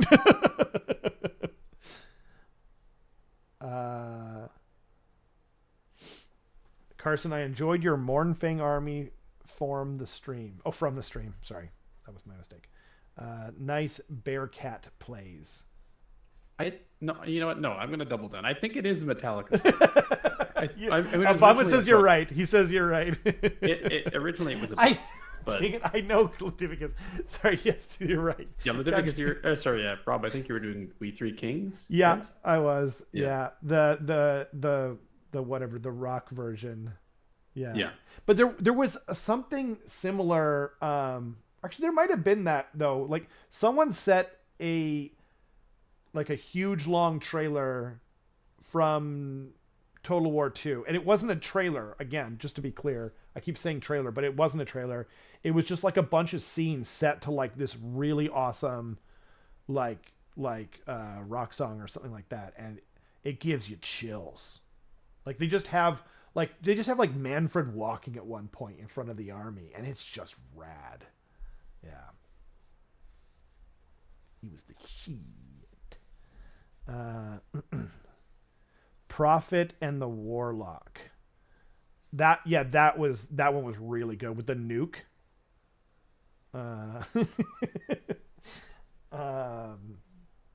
Carson is turning into Matthias. The sass. Yeah.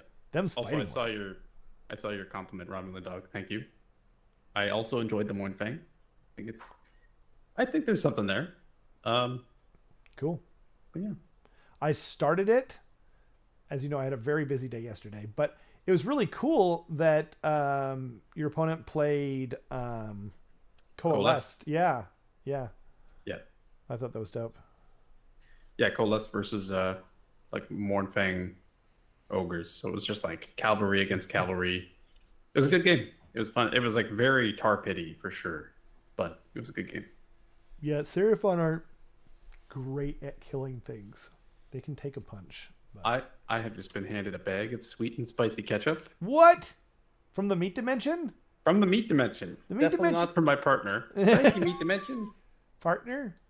Did you say partner? No. God dang it. I might say something rude about your dog, but I won't say it about you. I might piss off the entire stream by doing this, but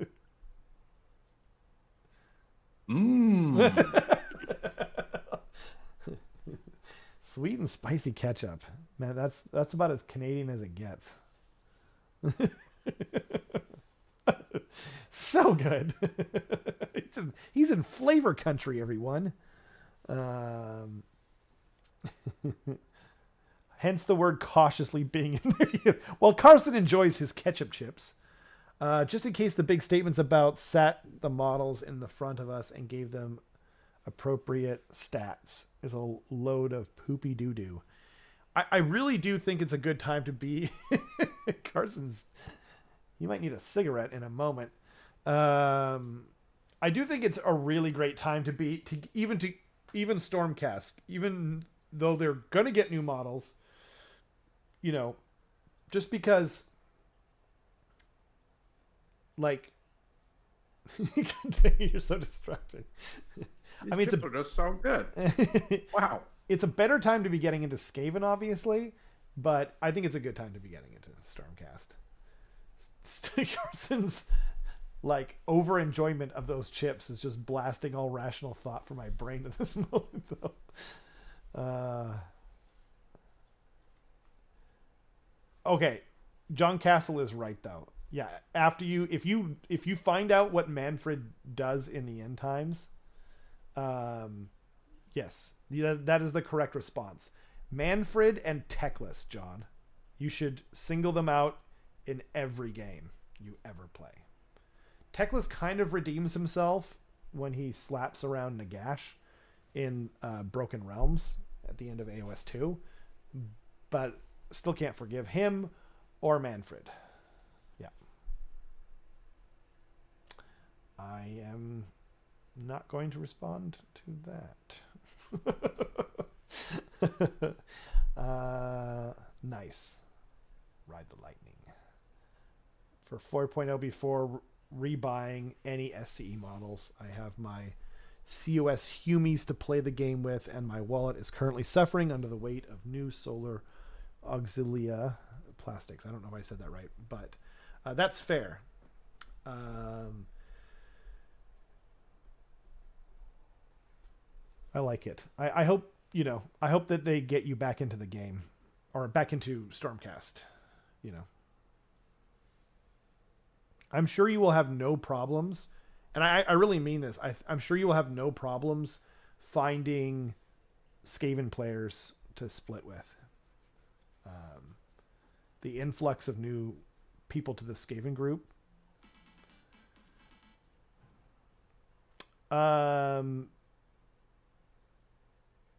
Didn't think the bus driver. Yeah, yeah. What John said. He said I watched a review of the whole End Times with cinematics and everything. The Dawi did what they did. They did their best till the end. Yeah. They do have the End Times books, but I would, if you want to just get the Cole's notes. I know Major Kill actually did like a whole explanation of the End Times as well. But it's kind of fun, like if you watch it now in retrospect, especially as an Age of Sigmar player. Like there's a lot of really butthurt fantasy players still about the End Times, but for me, like I don't have bitter feelings towards the End Times like they do, because it spawned my favorite game they've ever made, and I actually like the universe more, and you know what I mean. Like, and I really like the old world too, so I'm not even just crapping on it. I personally kind of looking forward to the Stormcast version of the box, mainly because I will buy it for the Skaven regardless. Yeah, exactly. I mean, it's like, yeah, I've ordered multiple copies of the box already, and I'm not. I mean, I have no interest in the Storm. Like, I hope that they're good. Don't get me wrong. I hope that they knock those models out of the park and everyone loves them, because that just means there's going to be that many more Stormcast players for me to split the box with. You know, I haven't even seen the box, and I'm currently gonna get 2. But I'm gonna bet it's 3. Maybe. I mean, I only have like 16,000 points of Skaven right now, so we got to pump those rookie numbers up, right? Yeah. Yeah. Robin Dog says, maybe I will start Stormcast Eternals with the box as 15 Annihilators. I would love if the Stormcast box was just like 6 Night Vexilers, just like the Vexler Annihilator spam list, like in a starter box. I'm like, all right, guys, have fun. That's how we're going to start the edition, just to kind of set the tone. That's true. I mean, that would be... You think this is a rat cast now? Just wait until 4th. I look forward to seeing Rob's hype level hit 1,000. Oh, man. I mean, what's like one of my favorite things about that, I need to buy as many boxes as you bought Dominion boxes, but you sold some boxes and then rebought it. It was very complicated, Alex. That's why we gave you a Dominion box for Christmas, or not Christmas, for your wedding gift. You know, that's true. Keith makes the best point I've ever heard in my life. That's 16,000 points of old Skaven models. But what about the new guys? Right? Yeah. Yeah, I mean, we'll have to see. Like, because like the thing is too that we all have to keep in mind is it's like, how many Jezzails do I really want? Because there's going to be like the quick build Jezzails from the kit, but then I'm going to want to get the proper ones as well. You know what I mean? Like I just bought Dominion boxes, and so I never bought like the proper Bolt Boys. You know what I mean? But like for Skaven, I'm obviously going to buy the proper kit, right? So, yeah. How many am I going to get of them? Do they normally do both starter box books at the same time, or is it going to be one and then the other? It depends. Usually it's this at the same time, but I'm almost positive that Tyranids and Space Marines came out separately this time, and they had like that whole probably not real campaign about who gets their models first. Like, there's no way. There's just no freaking way that the Tyranids legitimately won that campaign. Like, I don't believe it. Like, yeah. There was less points in there. They were harder to play. The rules were worse. They are less popular than the Space Marines. But I think that like if they did Space Marines first, it would have been a little bit of that instead of a this. So, yeah. Yep, that's fair. Also, I love that there's someone in the chat now named Jim Skaven. Yeah. Is that Jim Skaven himself? Creator of all Skaven? Yeah, I thought that, yeah, that's what the Great Horned Rat's like real name is. It's Jim Skaven. Jim Skaven. Yeah. Jim Skaven in 1863 tried to breed a rat and a gremlin, and that's how he came up with his proprietary species, the Skaven. That's true. That's true. Actually, the book of, what is it? The book of, it starts like with a CH. Eli? Nice. Nope. And it's not Chotek. It's Choyer? Yeah. The Book of Choyer YouTube channel. They have an amazing cinematic story of how the Skaven first came to be. And it's so good. It's so freaking good. Would highly recommend it.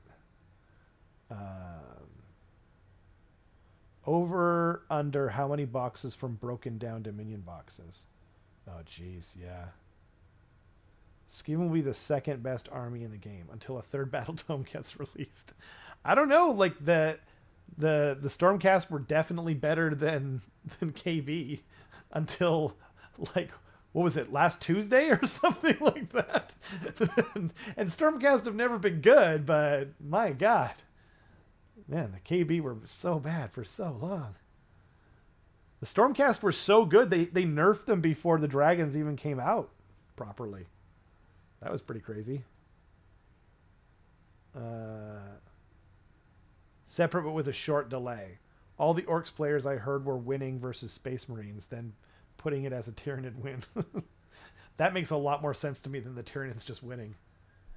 No, he's Paul Skaven. He smells. How dare you? Ugh. I'm definitely not sending a Deathmaster to your house right now, Jim. Okay? Paul sends his regards. Kaka!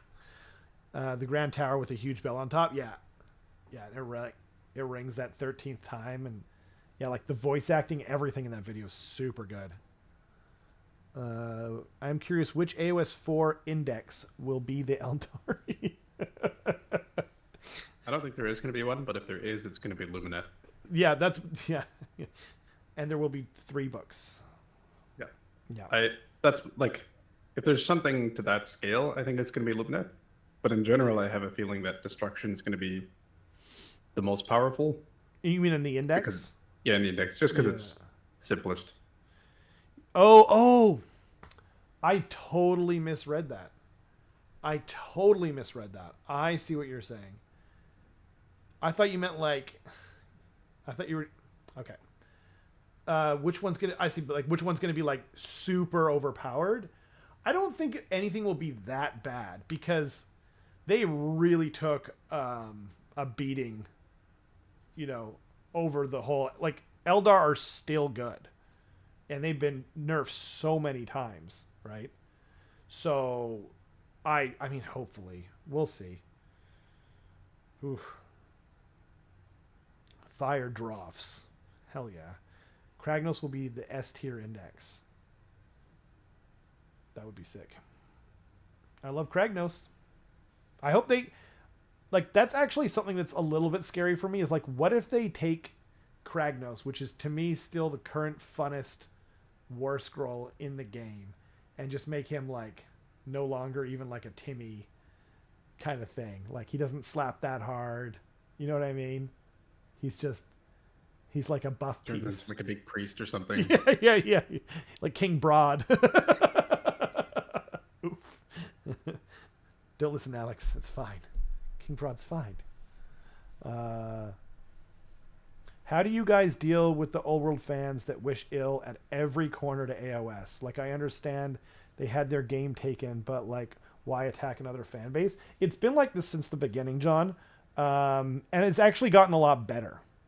So from my perspective as someone who was around, like when I joined the game, they had just gotten points. So things were literally at their worst because people had been complaining about what an awful mess that AoS legitimately actually was at the time. And so the ageofsigmar thing, like it was on everyone's mouth. But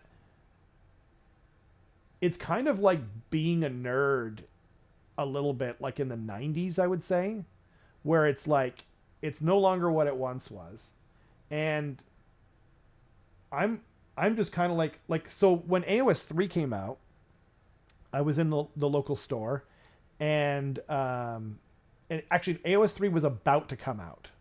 Dominion was about to come out, I should say. The rules came out, the PDF that they released, and someone said, "Yeah, Age of Sigmar, it's a baby game," or something like that, right? And then like there's two other guys there, and they were talking about 40K, but then it went over to AoS or whatever. And I was like, "You're wrong. Like AoS is a rad game, and if you don't get it, then that's fine. But like you're not playing the game if you're saying it's a baby game or that it's not a good game."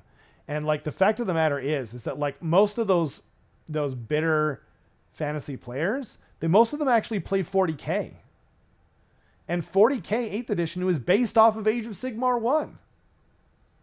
And people were like, "Oh, I worry that they're going to Age of Sigmarify 40K." And then they did, and it was everyone's favorite edition, including mine. So, I mean, if you can find that meme, I forget who put it in our local group, but it's like this, you know what I'm going to say is like, there's a bunch of people like talking about Age of Sigmar, and then there's this one guy who's like Age of Shitmar, and then one guy like turns around and he does the, cool buddy, and then they go back to talking, and then he's left just kind of doing that by himself. That's the best way, I think.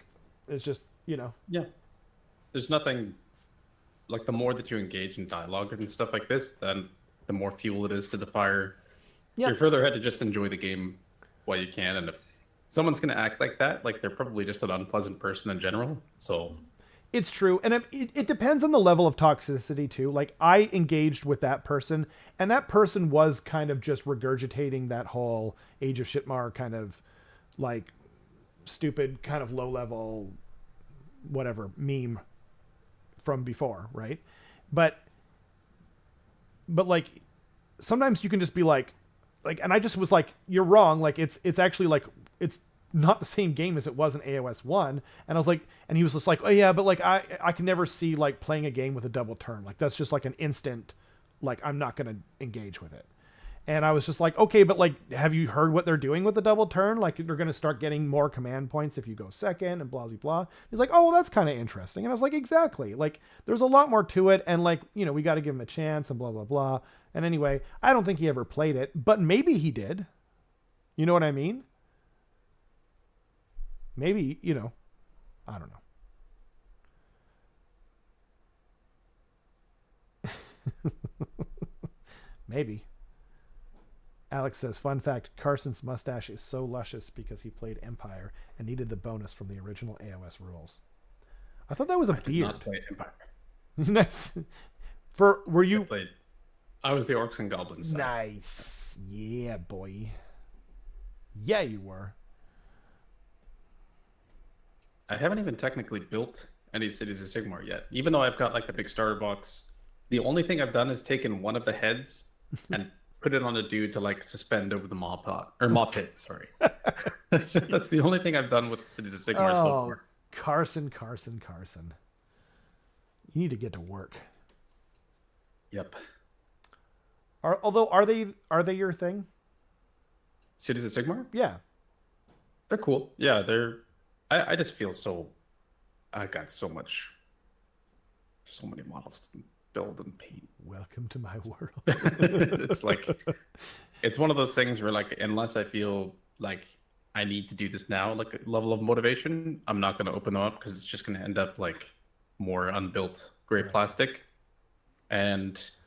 that's kind of what my slaves have been doing. I've just been like slowly chipping away, and I think I said in a previous stream too, where I'm putting the slaves away, Slaves to Darkness that is, and then I'm gonna like just kind of work on trying to fill out all the ogres that I have, because I have most of my ogres painted, and it would be awesome to have even more, if not all of them painted. So, and ogres are like my palette cleanser painting army. I think I paint them, and it's like, I know I can use this. I know the most about them, and they're just fun to paint because they're like that nice middle ground of they're new enough where the sculpts are still like pretty nice, but they're old enough where there's not all these like crazy finagly bits everywhere, and they're like super hard to. The over-designed AoS 3 kind of. Yeah, exactly. Whereas that's one thing that one gripe that I have with Slaves to Darkness is like the models are beautiful, but good God, is it just so many tiny little things to paint, like a trim and like, oh, this guy has some bones on his leg, and this guy's got this thing, and this guy's got like half a face as his cloak, and I'm just like, ah, I just want to paint like 7 dudes worth of muscle, and that's it. That's fair. I was painting Usharan the other day or yesterday, and there's just so much crap inside his like hunch cape thing, and I was just going like, this would actually look better with just the fur, you know, but it is what it is. It's a beautiful model, and I am enjoying painting it, but his cape I'm enjoying the least. It's just a little over designed, but yeah, that's fair. That ice brow. Yeah, actually, the ice brow was like one of the first things I painted, so it's just out of the way now. Oh, cool. So, Sockjack says, Carson, any advice on converting the pot for the Slaughtermaster? I actually have a fun little story about my Slaughtermaster. It's not like a GW Slaughtermaster, obviously.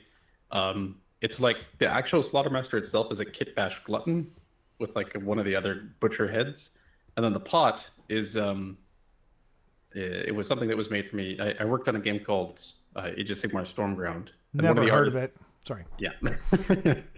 No one asked. No one. Anyone ask? Huh? Yeah. Yeah. I worked on that game, and one of the artists that is a good friend of mine now, kind of made me this like giant skull that I could use as a pot for it. So it's kind of like a fun little unique thing that I have for my Slaughtermaster, where it's like, hey, it's like a Warhammer game artist making a custom thing for me. So it's even if like the Slaughtermaster gets a rework, which it probably will, that's definitely going to stay on the shelf for a long time because it's got like sentimental value. Exactly. Yeah, it's the same for my Dreadsaurian. Probably will never get to use that model, but you know, it has a lot of sentimental value to me. So yeah, it'll probably be appearing in the background at some point if I redo my setup here. But I just want to go back. Key said you can laugh at those complainers now because the things they were saying is exactly what they were saying 8 years ago. Yeah, he said get new material, and it's so true because it's just like they're not even paying attention to what's going on, you know. But yeah, I'm thinking, I think AoS will just continue to grow and get better, and people will come over more and more. I appreciate that GW is, they're not backing down at all. They're just leaning into it more and more because, and even if that is money motivated, like, okay, fine. Like, that's great. Like, I wouldn't expect anything else, you know? You got to motivate them, you know? And I do think, like, Dominion was a bit of a mistake. Like, Dominion wasn't a great starter box, but this one, I think a lot of people are underwhelmed by, like, Cruel Boys are cool. They are cool, like yeah. They're not like new edition. No, they're not going to get you to buy it. They're not going to get you to buy a box over. Yeah. Yeah, because it's like everyone is already used to orcs, right? And it's just like, okay, tall orcs. Exactly. What these guys are. The Cruel Boys should have been their own release, like totally separate. And it should have been like the silent ones, like just something totally new, you know? I would have lost my mind. Sorry. Even picking an army that like did get a rework, I think they could have done Slaves to Darkness. And that would have been like a totally awesome. I think it would have been, but like, it has to be a destruction army because they do that. But like, did anyone get a rework that was destruction? Ironjaws? But then it's the same thing, essentially. Yeah. Yeah, that's true. But okay, so best case scenario though, it's not just Stormcast plus whatever. I think that was part of the problem. But like let's say that they have to stick with this model, which they don't, but like let's just pretend that they do. Then and they do like just imagine like the silent ones, like these weird bug creatures that are destruction related, and they lie in the dark and whatever. I don't know what they do. I don't remember that much, but like just something totally like new. Cribbage. You know? What's that? So they're mostly into like cribbage, I think. Cribbage. That explains why our paths haven't crossed. The Venn diagram of me and cribbage it doesn't overlap at all, actually. Yeah. Not one bit. Not one bit. I know it's a game. There might be cards involved. I'm not even entirely sure about that.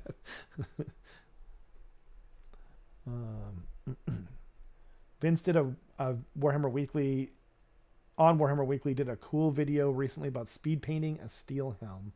Pretty interesting if you care not about painting awards. Yeah, there's like a few of those. I saw someone did another thing on like speed painting. Darren showed it. Sylvaneth, Yeah. That can get you through there. I think an airbrush is key on a lot of those types of things. Chaos War Shrine is ridiculously intricate. I didn't know that. I've seen it before, but I don't remember it that well.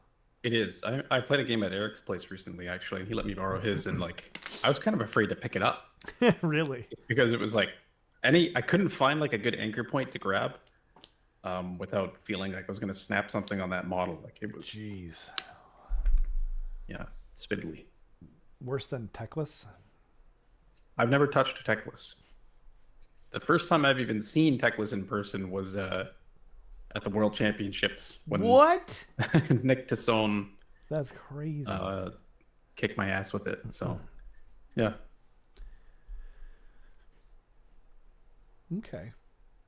And he wouldn't let me touch it, even though I tried many times. If you look back on the stream, he's actually slapping away my hand constantly. Did I touch it? Yeah. Can I slap it? Yeah. I'm sorry. Did I interrupt another story? Oh no, you told the story. I think it was the Slaughtermaster story. Yeah. There's not much to it. Like it's just that a friend / coworker of mine that when we were working on the Warhammer game made me a special thing. Yeah. And I like. I hope I didn't stop you from telling the whole story. No. Okay. I could not remember. AoS 4, the edition where we get to find out what Malarion did to the Gladiatorium. He was chuckling about it, and I want to know. Yeah, that would be really great if this was the edition where we finally got Shadow Elves. But we're going to Aquashy. We're going back to Aquashy and Gairan. Which is kind of where the first edition was. I don't understand the need to be in one realm. I kind of wish that wasn't the case, to be honest. Yeah. Because then it's like you can explore like different lore beats that aren't hamstrung by having to be in one specific realm, right? Because like with third edition, like everything was Gur.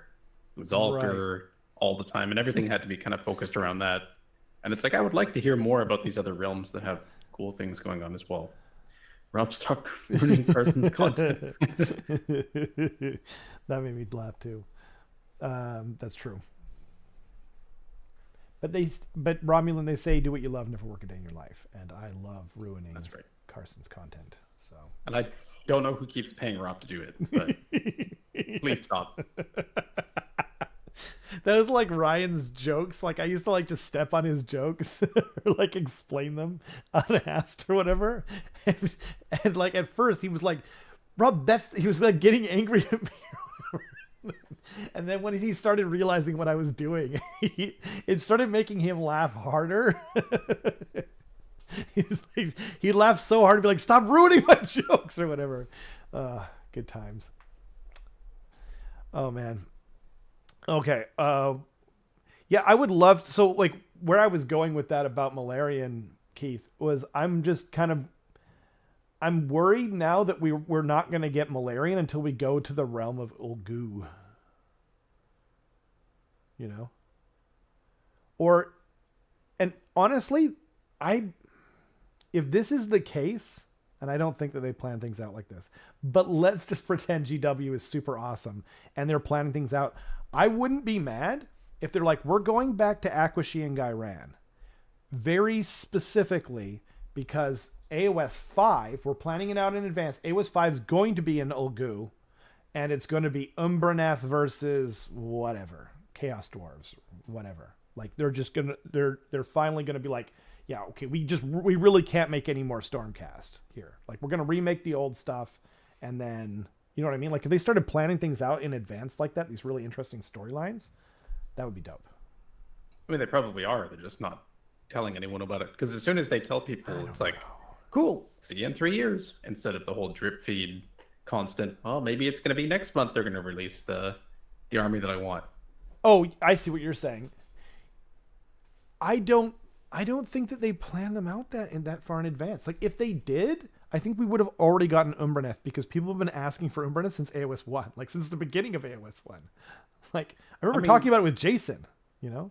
Yeah, they can field a request and not actually act on it for a while, right? Like I'm not saying that they've been planning Umbraneth since AoS 1. We have no idea what they're planning because we don't have That's true.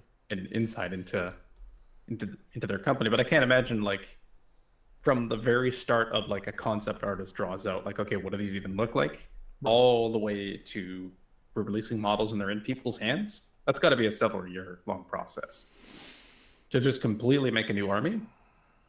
At least 2 years, I feel like. I think it's probably we did get an idea of what that timeline is like in AoS 1 because they were talking about stuff. I thought it was about a year, but now I can't remember where I'm getting that from. I think it was IDK. I could see like a battle tome coming out. It was like a new army. It wasn't an edition army. I don't remember what it was though. Because I remember it was like I want to say it was IDK, and they were because it was back when they were like crediting artists, and actually I think they talked about it on Warhammer Weekly, and this is years ago, obviously because it was AoS 1, but I think they were kind of saying like how like they spotted people's LinkedIn profiles or something like that, and then it was like they were putting stuff together. I don't know that that's true. Obviously, I don't know that that's true. Like a GW person could be watching right now and just be like, 2 years? You think it's only 2 years? Like it could be anything, or it could be like way less than that. It could be like 6 months. Like it could be like an episode of South Park for all we know. It's just they crank this stuff out. I don't know. But I do think that like they'll probably get faster as they develop their facilities for making stuff as well. But it's really anyone's guess, right? But regardless of that, right? I'm just like I was just saying that basically like it would be cool if they did that. Like if they're planning it out. Oh dear. Sorry, I'm getting messages. I don't know how to. There we go. Oh, okay. Boop. I just didn't want it to be booping in everyone's ears. Sorry about that. I didn't get to see who messaged me, but I will see it after the stream. Forgot what I was saying. Oh, anyway, I just thought like what I was trying to say is I just think it would be really cool if they were planning that far in advance. Like I actually don't think that they are. I think 3 years is way too much to ask from GW. But if they're planning that far in advance, okay, USA. You know? Yeah, I have a feeling they probably aren't to some capacity. Like they've got enough, and it doesn't even have to be like any actual boots on the ground work being done. On like this is going to happen in 3 years, but I'd imagine there's got to be an internal roadmap of some kind. There's no way that it just like ends at 3 years and we'll be like, well, I guess we'll have to see what happens in 2027. Nobody knows, right? Like there's probably something where they're like, okay, generally we want to do this and then this and then this and then this. That's true. I'm sure there's like some kind of meeting. Yeah, maybe they do then. Maybe you're right, actually. Maybe that they definitely were planning the Skaven thing, right? Because like if they weren't planning the Skaven thing, then they would have gotten a refresh. You know, like that's how I knew Skaven were coming in AoS 4. It had nothing to do with anyone saying anything. I was just like, you know, as soon as Seraphon got a rework, I was like, they're coming in AoS 4. You know, so I can see that. I think you made a good point. I don't think that they have like their, what do you call it? What did we just finish? Dawnbringer, their version, like the AoS 4 version of Dawnbringer, like, but I think they have like an end game in mind, right? Like a goal. Yeah, that would make sense. It also wouldn't surprise me if they didn't have any, though. You won me over, though. I'll say that much. You won me over. That's fair. Begrudgingly. Chaos Dwarven. Yeah, Chaos Dwarves or Umbraneth first. We've been hearing about Chaos Dwarves. Actually, that's it's Choas Dwarf. Chorfs, yeah. Not Chaos. Oh yeah, I didn't even notice that. That's funny. Yeah, you're right, because Chaos Dwarves would be Chorfs, and that is Coas Duarden. That almost sounds better. But his question is Umbraneth or Chaos Dwarves first. I don't know, because honestly, I can't believe we didn't get Umbraneth in AoS 2. Like, seriously, people have been asking for this army since the beginning. It would be such a ridiculously, amazingly well-selling army. Kurnothi too. Although I don't want them yet, because I will be taking up a second mortgage to pay for my Skaven. But yeah, Chudrin, Drakazar. Oh, that's like the proper name for them, right? That might be the proper name for Chaos Dwarves, like what they call themselves. That'd be a really cool callback. Please let Warcry leave Gur. I missed Sockjack's comment. God dang, yes, I agree with that.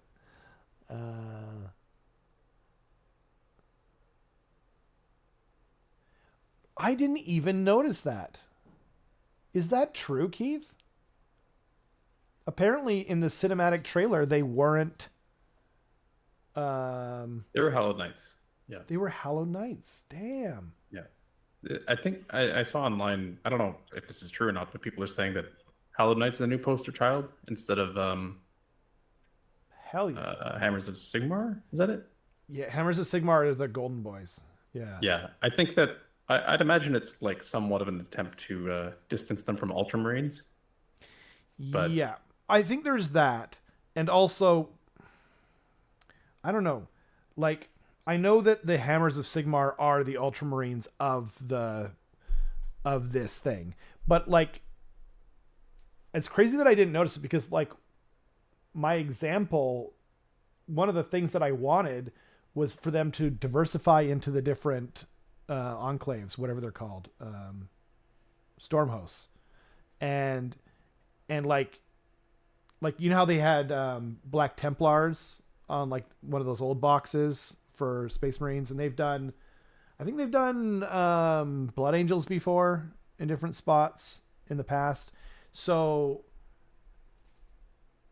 and I just think that like one of the main problems with Stormcast is like the sort of the stigma around the launch, which was Hammers of Sigmar, and it's always been Hammers of Sigmar, and they want them to be the Smurfs, the Ultramarines of them, but it's not working.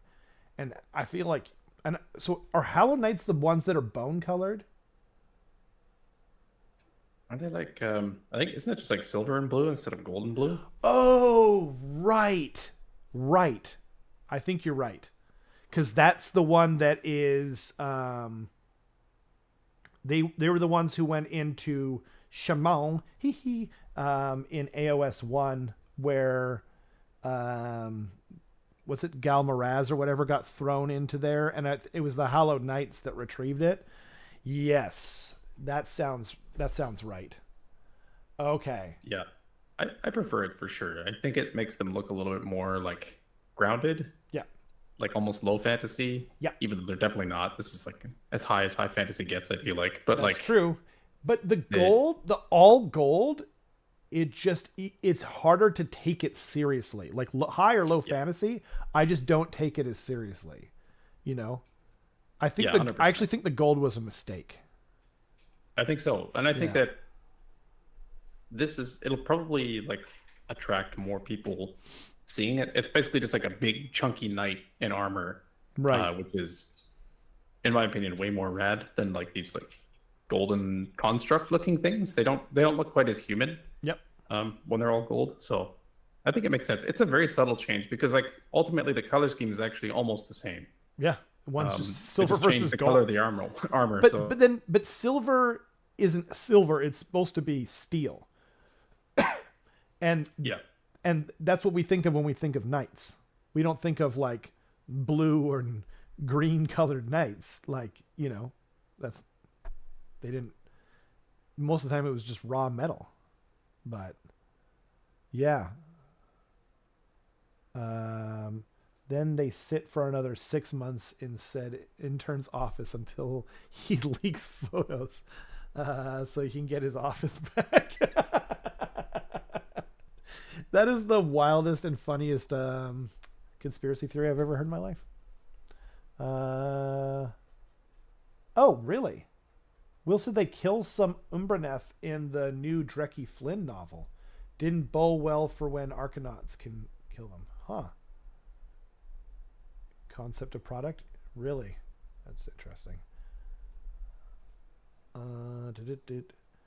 In the 3 to 4 stuff, where's the stuff in the works? And several things read for release at any time. That way they can grab something off the shelf and put it in a release window. I don't think it's that far. Like, even when they were talking about I remember when they were talking about like how they were making IDK. They in like the interview they did on the guy who made the lore for them, they just made a bunch of models. And then he just like made a story to go with it. Like I don't think it would take that much time. Now, it's possible that as their production ramps up and they're making more and more money year over year, that they are starting to think like a proper business, and the goalposts, not the goalposts, but like when I say they're moving back their goalposts, I just mean they're planning further and further ahead, like what they want to accomplish, right? It's possible for sure. The original starter set for AoS, the SCE reminded me of Stormwind Guard from Warcraft, so I painted them thusly. Then they expanded the fluff, and I went, "Oh hey, I painted Hallowed Knights." Huh, that's interesting. I never played, like I played the Warcraft RTS games, but I never played World of Warcraft. Stormwind is like the main human city. Stormwind Guard are just the dudes that are like right. It's like silver armor with blue trim. With blue trim, yeah. Like Yeah. what I forget the guy's name, the blonde guy who turns into Arthas. Yes, I think so. He's the guy who turns into Lich, or sorry, the Lich King. Yeah. Lich King. Yeah. Right. I kept being like, my brain was just like, don't say Lich King. That's Lord of the Rings. I was Lord like, of the wait, no, that's Witch King. And then yeah. Well, there Witch is King? Huh? Yeah. Like, there is something to do with like the main Nazgul is a lich though as well, right? I have no idea. In the Hobbit, they refer to him. I can't remember. What was I going to say? Oh yeah, because that's the plot of Warcraft 3, right? Don't you play as Arthur or whatever his name is originally? Arthas, yeah. Yeah, Arthas. And then, he's on the horse with Arthas is a poo-poo head. That's true. BV Crunch, what up, man? Yeah, that's true though about the Hallowed Knights. I never got that first starter set.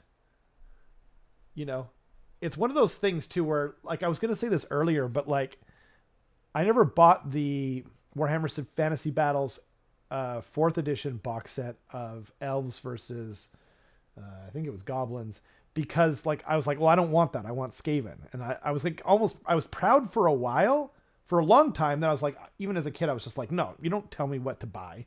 You know what I mean? No. But now I'm like, dang, I kind of wish I had it now, because like the nostalgia would be real for that. But whatever. I bought the rulebook, obviously. Lord of the Rings, Witch King of Angmar. Yes. Yeah, that's what they call him in Lord of the Rings. But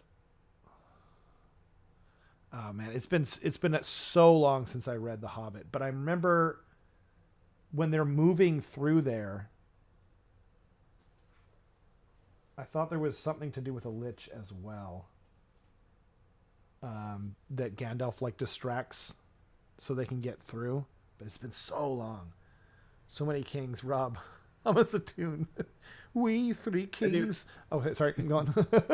Say maybe what about, I don't know, 3 kings, for instance? Right. Way ahead of you, Carson. Tried to smoke a rubber cigar. It was loaded, it exploded. Blew us to yonder star. Wow, you're really in flavor country tonight. I'm so jealous. Oh, you're like dancing. Gonna dance the night away. Can those chips be purchased like all year round? Are they like? Yep. Oh, okay. I wasn't sure if it was like. There's no limit to getting them. I just enjoy them that much. Yep. Oh man. I remember there was this beer called, I think they still make it, by Vancouver Island Brewing, called the Herminator. It only comes out like in November or something. It's an ice bock, and it like won the best beer in the world or something at one point. And it's really high in alcohol. It's usually like at least 9.5%, but it goes way higher than that often. It's a very good dark beer, but you could only get it, once a year. So like when it came out, I was just like, oh man, for a long time. But I thought that was your chips. Meat chips. They look like can you hold them up for the people? Get a nice fatty. It looks a lot less like meat on camera. There you go. That's a meat chip, baby. That worked. Those chips actually taste terrible and are half stale. Carson is just doing that to hide his disgust and make us all jelly. None of us would put that past him. Whoa. Now he's convinced me.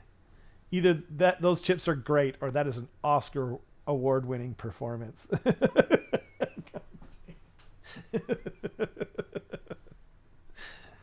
Carson wins the internet now, He's just I'm jealous for so mad, and the camera loves him, although it always does. Hello there, traveler. Beefy Crunch is asking, what are these chips? Well, I'm glad you asked. these are Miss Vicky's spicy ketchup chips. That's what these are. They can be found at your local Save-On Foods, Loblaw City Market, or any 7-Eleven store on your corner. Just any corner. There's always a 7-Eleven. That's true. I'm coming closer to the camera now. Hi. Hello. Is Miss Vicky's a local company? Canadian. It is. Oh, okay. I'm reading the back. Okay, let's see.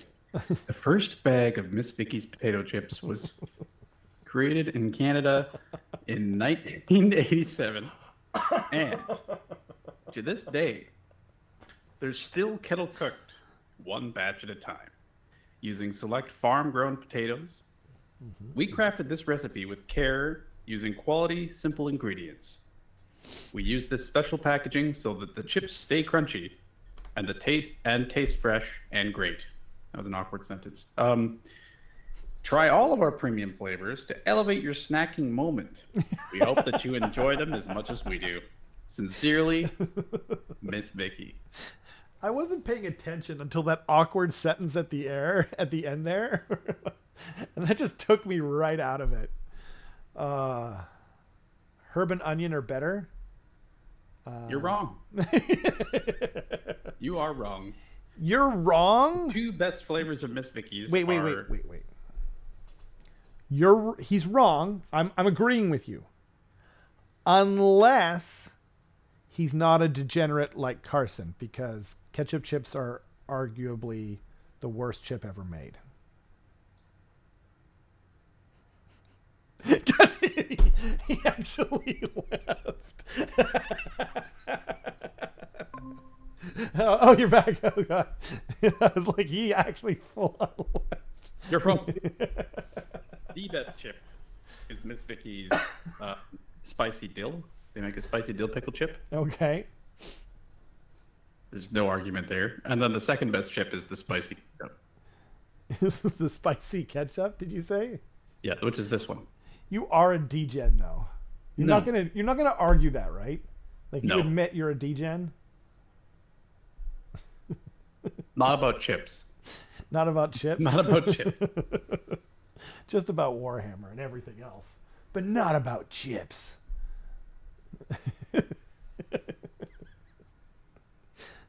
I don't know that I have a favorite chip of all time. Like, I like them too much.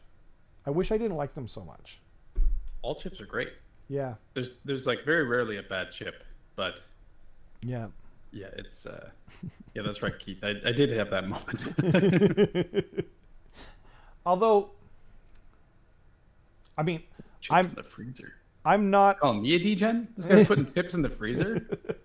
The hell? Keeps them crisp every time. Crunch. I mean, it's a whole new meaning to your name. He puts them right next to the beef. Yeah. I do put chocolate in the freezer though. That's good. Chocolate, yep. That's a great thing to put in the freezer. Actually, anything like chocolate related, fridge and or freezer. I've been doing that for a while. Like a good or like mint Oreos. Actually, you can put grapes in the freezer and it drastically changes the price. The taste. The price. The price. Apparently, the price too. You put grapes in your freezer, you have to pay to get them out. Crazy. Exactly. That's Canada for you. Oh man. Yeah, one of my favorite chips of all time is Old Dutch barbecue corn chips. I actually have cousins who would just like come up and buy like huge amounts of them to take back to the States. You ever had those like corn nuts? Yeah. Oh yeah. Yeah. The barbecue ones are good. The barbecue ones are really good. I actually like the plain ones too. Yeah. I've been eating them since I was a kid because my mom really likes them. And so when I was in Japan, they sell them as like a drinking snack, only they're like crazy big. They're huge. They're like the size of like at least a loonie. And like the shell is really thick on them. Wow. Yeah. Matthew H says this combo couldn't be more Canadian unless you started talking about free healthcare. Yeah. Ketchup chips. Well, the nice thing is we can eat as many chips as we want because we can just go get heart surgery for free. Yeah. You have to wait a couple days, but a couple months, couple years. Yeah, exactly. Oh, man. Do rice cakes count? Yeah, rice cakes are good. Yeah, I usually keep them in the freezer too. I like yomogi flavor. Luke says, I just wish in North America you wouldn't put puke flavors in your chocolate. What does that mean? I don't know. What? I'm genuinely curious. What does that mean? I think he's been eating too many of those, like, what do you call it? Like Harry Potter jelly beans. I like it. He goes to the store and buys specifically those. Yeah. North American candy is awful. Exactly. You guys suck. Yeah. Aren't those made in England? Shut up. Stupid.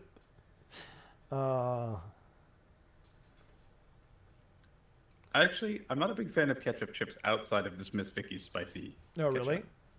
Ketchup chips, it's like one of those things where it's a chip. If it's there, I'm gonna eat it Yeah. at a party. But I would never like buy any other ketchup chip of my own volition. But I tried these just because it's new, and I was like, okay, that's kind of weird, spicy ketchup, and they're actually really good. Like I highly recommend. One of my favorite dill pickle chip, and this is gonna sound crazy, but I like a lot of dill, and what do you call it? Like because they basically use vinegar in them to give them like a little more punch, right? And it's the Western Family, which is, if for people that don't know, that's the Save On Foods brand, like off-brand of dill pickle. It's got way more flavor for that than any other, like way more than the other ones. But You should try the spicy dill from Miss Vicky's because I've had that. It's good. Oh, have you? Yep.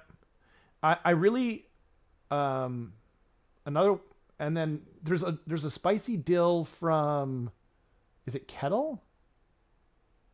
There's another company that's similar that also makes spicy dill. And There's like a local company called Hardbite. Hardbite, that's what it is. Yeah. I don't like that one that much though. I liked it at first. I like their what was it? Is it habanero? Ghost pepper. They're ghost pepper chips. Those are really good. Yeah. Beefy Crunch goes pickled cucumber, you mean? Yes. That's true. Actually, I had so like my 7-Eleven near me has like I don't know what to call it other than like foreign foods aisle essentially, where they bring in like random stuff from other countries. Cool. One of them was like cucumber Lay's chips, but they weren't made of cucumbers. They were cucumber flavor. That's weird. And they were actually kind of good. Like, what?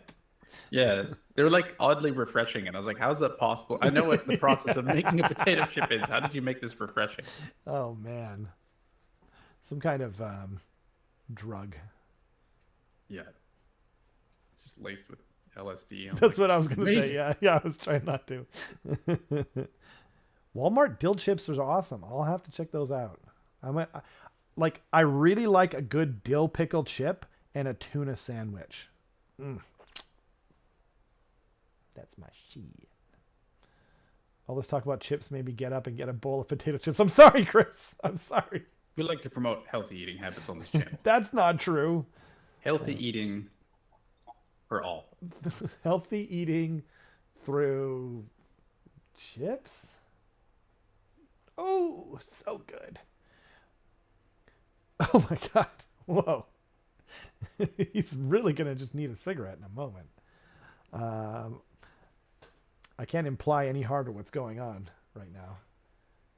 With health issues since 1927. Do you guys, I'm sure you do, because like there's 7-Eleven in like every Asian country I've been to, but I'm assuming you have 7-Eleven in Australia too, right? Like every now and again there's like a weird thing that, like, you know what I mean? Like that exists. Like we don't have Popeyes here. Popeyes. Yeah, we do now. That's true. Actually, we do now. But like they're not that common, right? But they have them in Korea. You know, weirdly. You know? But like I don't even know where the closest Popeyes is to here. I had Chick-fil-A for the first time in Atlanta. Oh yeah. Did it not live up to the hype? It was good. Okay. But don't forget, you were not like you were. Anyway, I won't say that actually. Go on. Chick-fil-A sauce. I heard so many people talk about Chick-fil-A sauce as if it's like the best thing in the world. Okay. It's just honey mustard. But there are levels to honey mustard. Yeah, but it's fine. It was okay honey mustard. That's all it was. Fair enough. I don't remember their honey mustard. Okay. Legit, the secret best honey mustard I've ever encountered, White Spot honey mustard. My God. It's White Spot anything is good. That's true. That's true. You know what I had recently? Okay, this is crazy. This is turning into like mukbang, like aficionado stream, but they have a gochujang burger that would be good. Unreal. Like it's unreal. It's so good. their legendary burger is my favorite burger, but I'm probably gonna get another gochujang burger next time. That sounds really good. Yeah, there's a brewery just on the hill from me that anything that's like spicy chicken something, so like hot wings, burgers, anything, it's all like gochujang. Oh, cool. And yeah, it's all fantastic, and it pairs really well with the beer they make actually too. And they let their dog, you can have dogs in there, which is nice. That's really cool. You buy a little pup patty, sell you a meal for your dog. Right. Yeah. I remember the guy came out and apologized because my dog's meal was taking too long. I'm like, that's fine. All good. And then I realized, like, this is like the most Vancouver thing that's ever happened. Good Lord. It's so Vancouver, it's practically LA. Yeah. I'm like sitting in a craft brewery with my dog. Yeah. Having a meal prepared for her. And then I realized that, what does it all mean? That's how we know the end of the world is coming. When people start apologizing for the speed in which a dog's food is coming out. That's wild. Oh man. They use it over here to give it a longer shelf life. Oh. Honey dill salad. I'm down to try anything. Yeah, when I go to Battered Bison, I am happy to be wowed by the Winnipeg cuisine. I like going to a place where I like know people already that are there because they're like, no, you should go here and here and here, and then you just get the best experience. Because I feel like that's one downside to Atlanta is that I was just walking around trying to find like random stuff that was close to the venue, and I accept that there's a possibility that every place that I chose to go was just like the worst possible choice I could have made. Right. Yeah. You can make those choices. Like I used to drive around BC, and sometimes you would get lucky, and the feeling of just trying a place out and have it be amazing is even better. But most of the time that's not what happens, and you get some pretty crummy food, especially when you're not like in a big city because the competition isn't as high. I hate to say this, but like you can go to like basically anywhere in Japan or Korea that's been open for more than like a few weeks, and it's probably going to be insanely good food because the competition is so high everywhere you go that they just won't exist unless they are the shit, So, but over here, I mean, in Vancouver, it's somewhat like that, but yeah, when you get outside of Vancouver, it can be rough. But I've also, like, one of the best burgers I've ever had in my life was in Williams Lake. It was a bison burger in a restaurant attached. Good. I mean, I agree, and I like them more than beef burgers. But it was a restaurant attached to a Husky gas station in Williams Lake. So if you're going to put money down on whether the food was going to be insanely good, you're probably not going to put it down on yes. But yeah. The best burger I ever had, I think, was in Bellingham, where there's like this one restaurant there's a Michelin star restaurant in Bellingham. And it shares a kitchen with a burger shack. And if you go into the burger shack, you're getting like Michelin star level burgers, essentially. And my God, was that a good burger? That's crazy. Yeah. That's wild. Yeah, it was really good. Bellingham's a cool little city, actually. It's a great place, yeah. Been going there since I was a kid. Yeah. My favorite pizza chain is Round Table. And there was a Round Table pizza there near the Kmart. And like, I still long for that pizza, Yeah. Isn't that where they make those long homes that they ship all over? Log homes. Oh. Log homes. I still don't know what that means, but. That sounds familiar.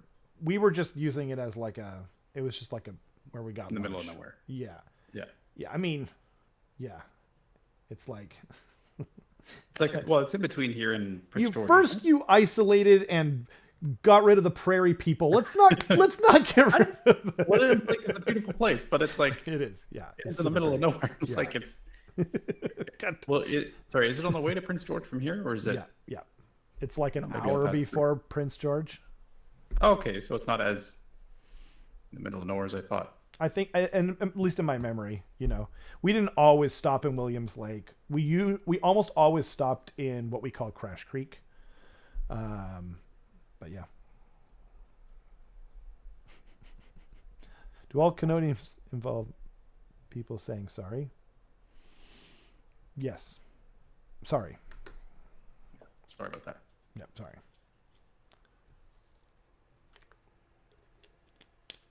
And move to 7-Eleven and ships. That's true.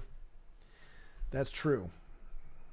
And don't forget burgers. Yeah, I don't think we've talked about ageofsigmar for the past like half hour. I'm sorry, everyone. Well, seems like people are having a good time. That's true. Yeah, I mean, like, we're trying to provide you with something to paint to. I did bring up a couple of things. Oh yeah, this was actually something that I did want to talk about. So we saw that the Age of Sigmar celebrations are happening in May 16th and 19th, right? In Dallas, Texas. And they said you're going to be able to play AoS 4, right? So, predictions over when do they show the models? Because it's not like they're going to be showing the models here the first time, right? Especially when they're announcing it this far ahead. So when do we see the reveal of what's in the box? What's in the box, or when they show any models? Well, they're going to show the models from the launch box first, right? So when do they do that? Warhammer Fest is not a thing anymore, right? Or someone said that? Someone told us. Beefy Crunch told us that, I think. Yeah. And that seems like the logical place where they would have shown the box. Right, because that's where they showed Leviathan. Yeah. Yeah.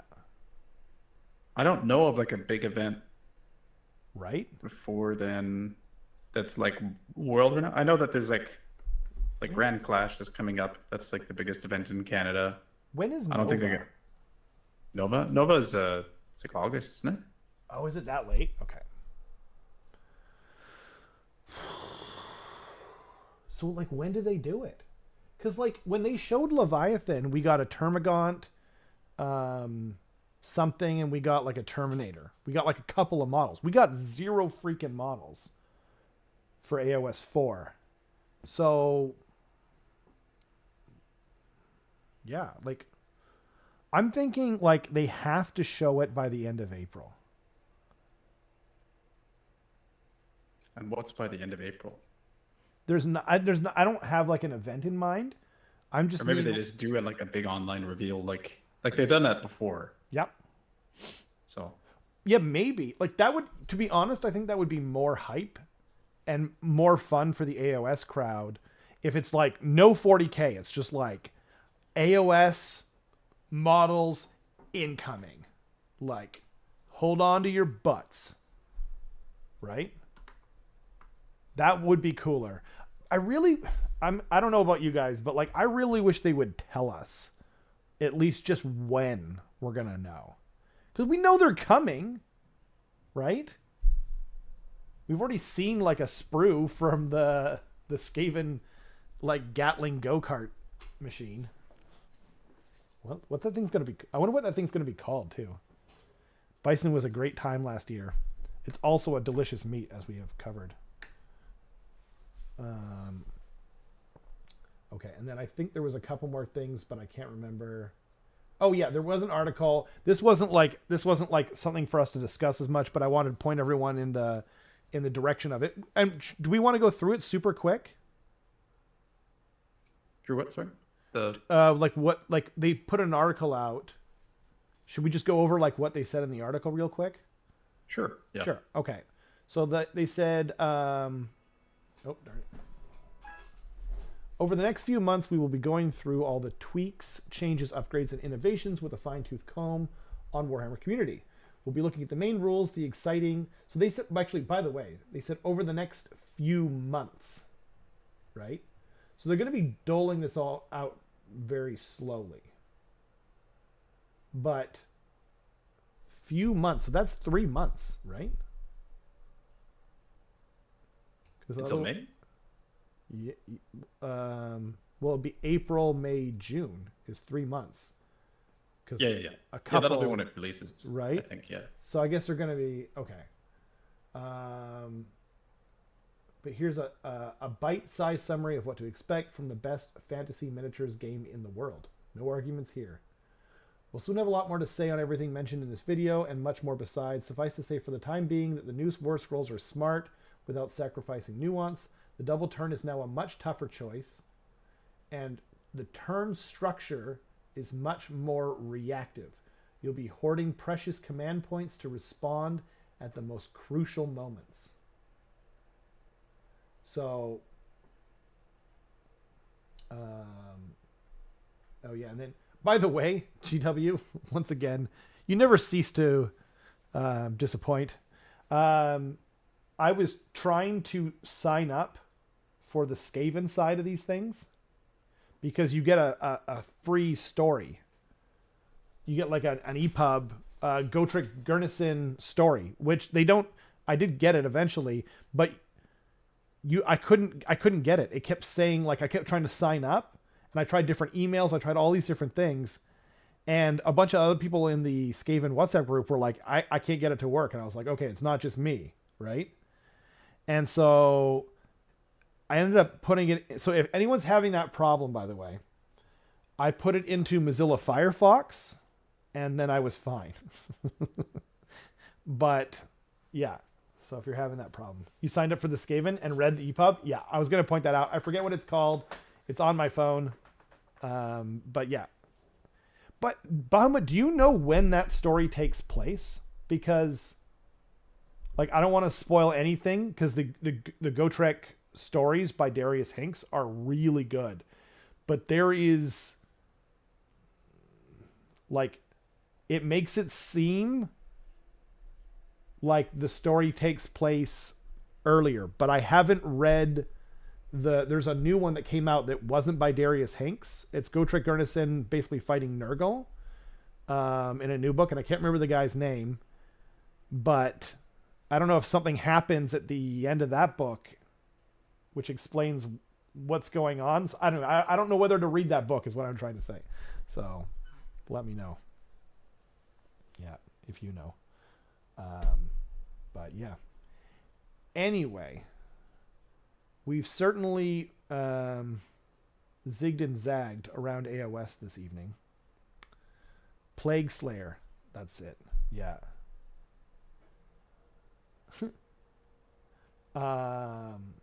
Okay. They're likely hesitant to reveal dates too far ahead of time because delays can happen. That's true. I feel like they've got to have everything they need ready for this edition change, though, right? I think they've got like a schedule for it, probably, right? But a lot of people don't like things being spoiled for them. Like a lot of people hate it when leaks pop up and they want the reveal to come from GW and to fully enjoy that moment. And so for that reason, I kind of feel like they should, you know what I mean? Like we already knew that the Gatling go-kart thing was coming because of the leaked image. So yeah. Yeah. No Skaven and Plague Slayer. I know that's the Gotrek versus Nurgle one, but there's a Gotrek to do with Skaven EPUB that you get for free when you sign up for the Skaven side, at least. I don't know what you get if you sign up for the Stormcast side. I'm assuming it's, yeah. Yeah, Gotrek is in all of, well, not every Skaven story, but he's in all of the Slayer novels. And then there is Skaven in the new EPUB. Let's see Carson munch one more chip. And we're pretty much done. Yeah, we're almost done. I wanted to see if anyone knew when that takes place. So Carson's going to be like a nice, fine, background. You're like that guy who like travels through space in that meme. Wow. He just dissolved into the meat dimension. You wouldn't think that would happen after eating a ketchup chip. Like, It's like the ketchup is made out of meat. It's like some kind of catalyst for. Oh, he's reformed. Oh, no, he's gone. He's gone. Yeah. Oh, he's starting to reform again. Oh, he came back to life. Wow. I thought you were gone. Oh my, you keep eating chips, you're going to keep dissolving into the meat dimension. Why don't you think about what you're doing first? Yeah. But Ludivicus enjoyed it. That's true. Realm Slayer does have some Skaven, and it has Thanquol, actually. It's pretty good. But honestly, I still think that the Darius Hinks ones are the best. Other than the original William King, of course. But anyway, should we call this, Carson? I think it's a good idea. Okay. I'm going to eat this entire bag of chips. So. He knows no restraint. Well, thanks to everyone for watching. You guys were really funny. There was one comment that made me laugh so freaking hard. I'm gonna have to go back through the comments just to find that. Yes, so we're still working on the new studio, so we're not able to film anything for now. But we are going to be filming relatively soon, as soon as possible.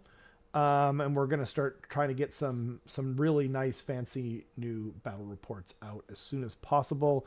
But for now, we'll just see you guys on here and Carson's amazing AoS All-Stars. The next one is 2 weeks from yesterday.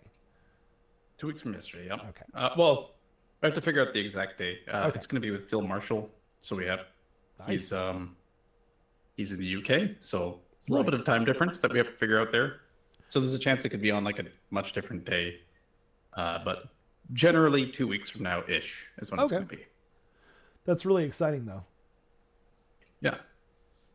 Awesome. Yes. And thanks and as to always, you guys. Yeah. Sorry. Well, not as always, but Wetcoast is going to be this weekend. Oh, if you're right. going, come say hi. I can't believe we didn't talk about it. Yeah, that's true. Yeah. We didn't talk about Adepticon or Wetcoast, actually. No. Mostly chips, Mostly chips and bison. Yeah. Prairies. But that's going to be fun. We'll probably end up talking about it next week, just the results of how it goes and. Yep. Yeah. Carson's catastrophic. Just like the sentence I'm saying, catastrophic failure. It's going to be, but.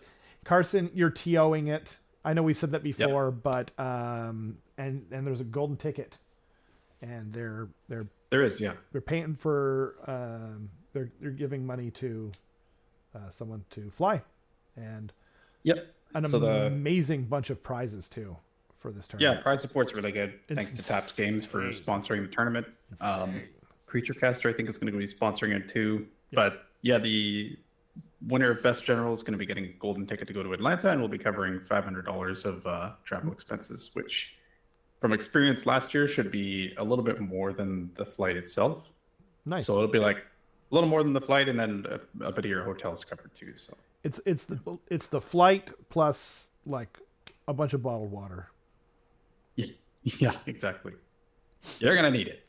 You're gonna need it. The flight plus about 1/10 the cost of how much gravel and Motrin or whatever it's called, or Imodium. Yeah.